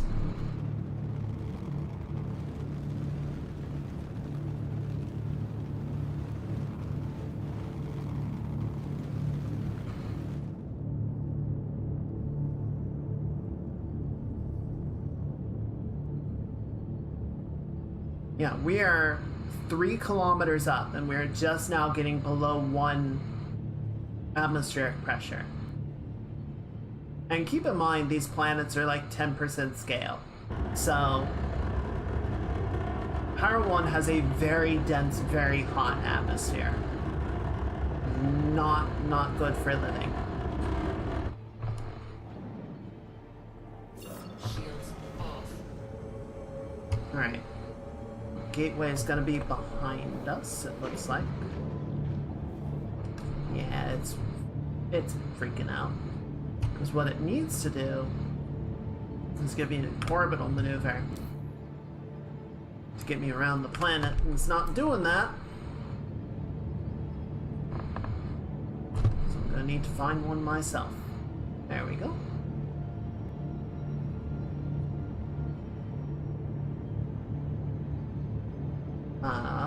You're not doing that. Hey, Gally. No worries. I hope your Thursday's been going alright. Unfortunately, we are gonna wrap things up in just a few minutes. I'm just taking us back to a station where we can drop off some stuff we found. Quantum travel engaged. Alright, we are clear. Quantum travel complete. Pyro 1.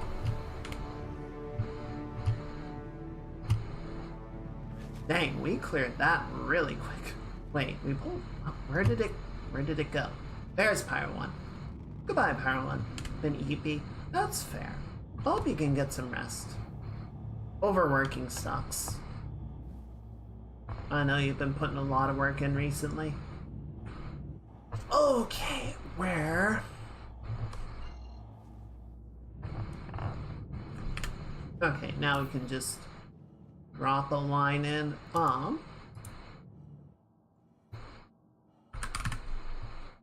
Nyx Gateway. Plot it. There you go. Oh, stoplight. 70 plus up. Yeah, you shouldn't have to do that. You shouldn't have to do that. I'm sorry, dude. Quantum travel engaged. Good. Good. Days off are important.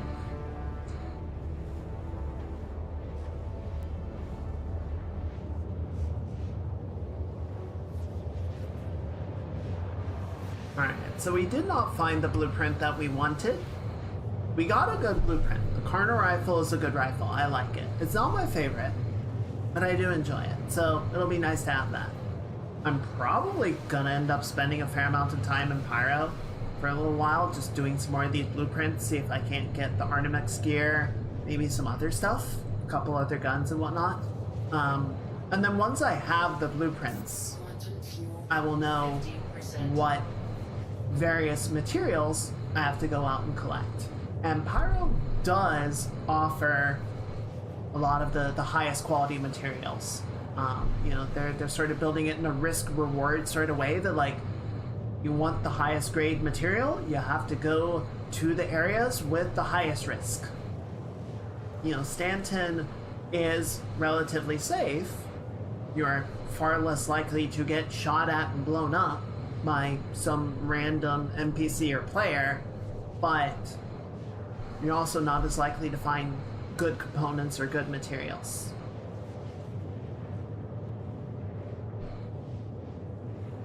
You know, largely a question of how much you want to put that risk in. Also, one thing that is not in the game right now, and, you know, was a big part of, again, the lore of this system, part of why it was abandoned, Pyro being very old, is periodically belching off these massive solar flares. So, you know, we're just flying through space right now and everything is fine, but what should actually be happening is periodically you get this warning of a solar flare washing through a part of the system. And if you are in space or on a planet or an asteroid in the range of that flare, you need to get to cover because it can wreak havoc on your ship or just kill you. But the solar flare system is not in the game at the moment, so Pyro is only like... Pyro only has the periodic danger of murder hobos. The system itself is not trying to kill you right now, but it will.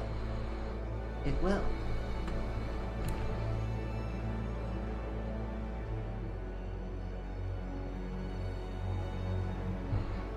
One day.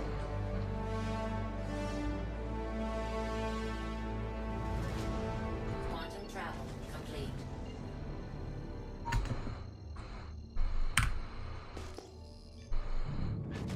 Alright, where's my station? Come on, station. There you are. Maneuver.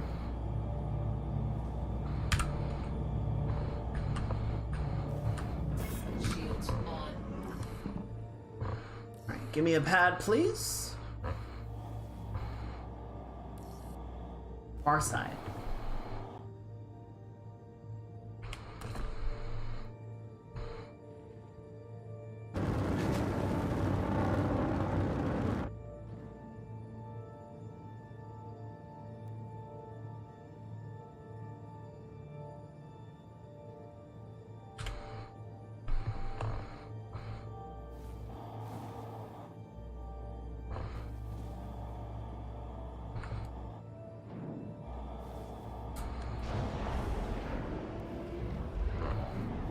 Landing gear down. I am on the ball.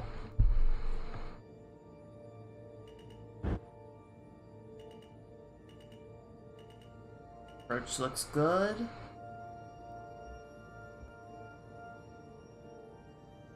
And we're in. I'm gonna do a nice little 90 right here.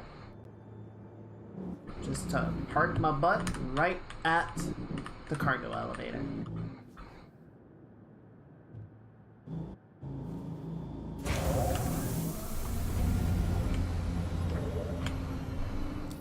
Go ahead and fuel up. A little bit of ship damage in there, we can refuel. And then I'm not gonna lift off. I want to get out of my chair. Thank you. Right, and then yeah, let's do the same thing over here, just for good measure. So we're gonna take all of these. Not you. Okay, so yeah, give me this, and this, and this, and you.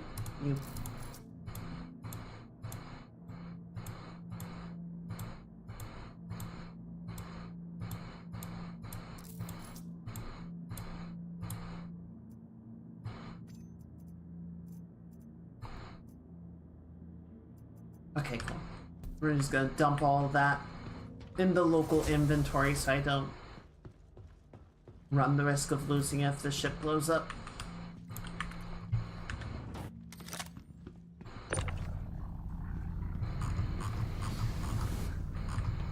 That on the cargo grid. Perfect. Probably put the container units in as well for safekeeping.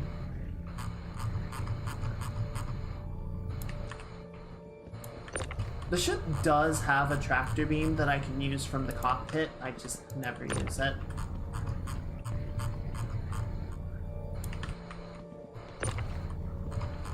I don't actually know what half these are. I think the big one's a power plant. I think this is... What are you? Ultraflow. Probably a cooler? Probably a cooler.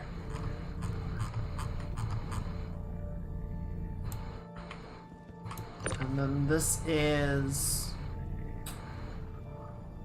Shit, I don't know.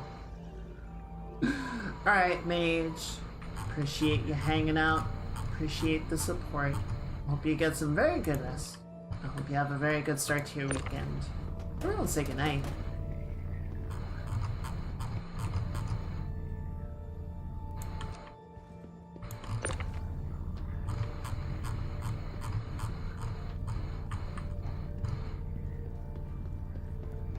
Alright, put all this on the grid.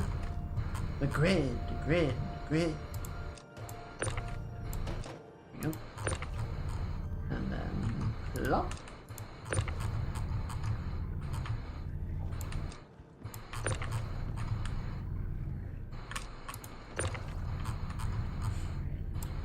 We found, today, we wandered the stars. We found a turtle without a head, and we took of it its sweet innards. And life was good.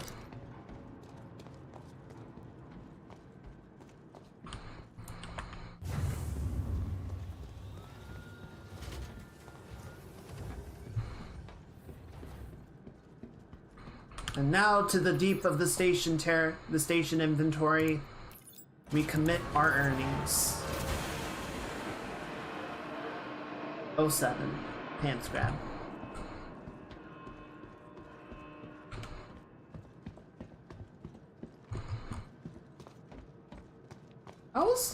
I don't know, that was a pretty good run overall. I hate to say it, but 2 out of 3 missions working is not bad. It's not a bad end result. I'll take that.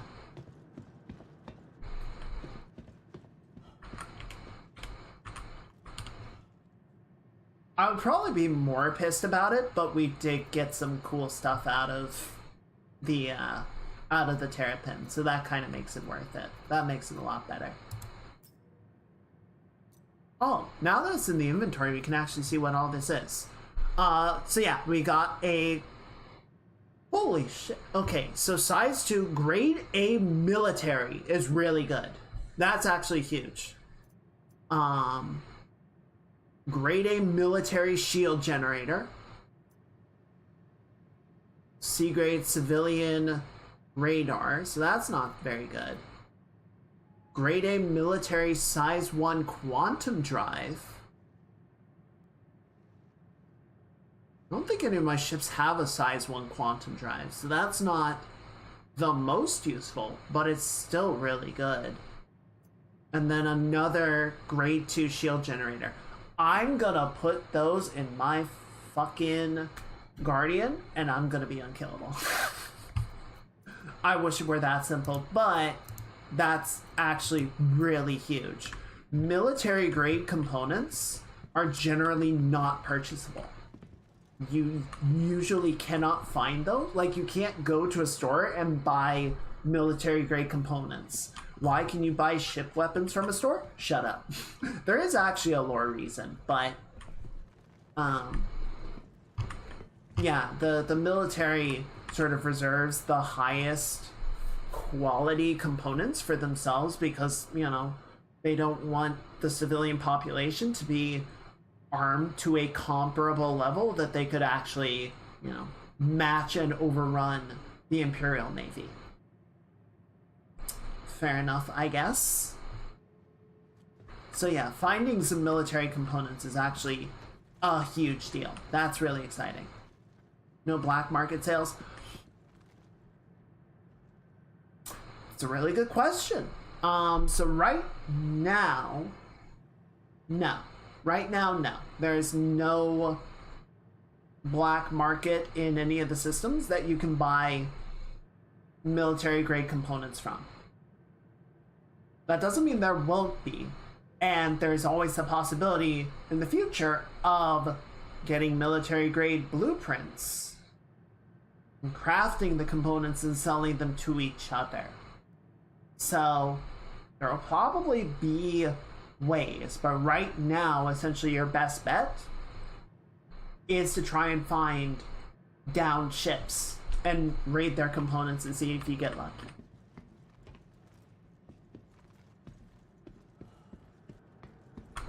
Okay. Now with that said, we are a little bit over time, so we go ahead and wrap things up for the evening. Let's get the music back on.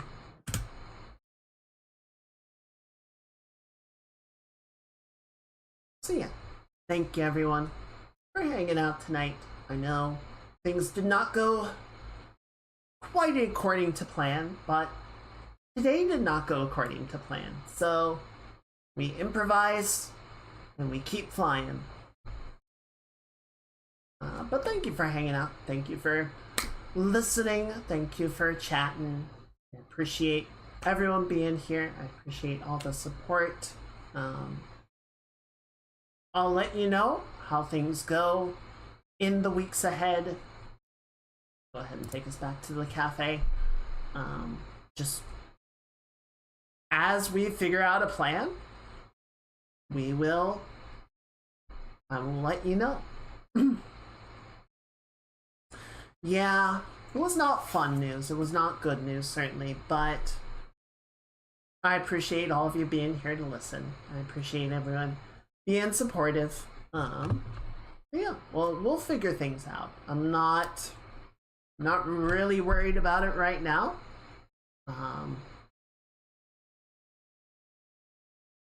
We'll see. We'll take it a day, a week at a time and sort of see where things go. But I know at the very least, I've got all of you to rely on, and that does make a big difference. So thank you. I'm gonna go ahead and shut down the YouTube stream. Everyone say good night to the VOD squad and wish them a good weekend. See y'all on Saturday. See y'all next time. And let's go find somebody to raid. Let's go see someone to chill out with, spend the evening with. I wonder if Lily's on. Lily has been playing a bunch of Star Citizen lately.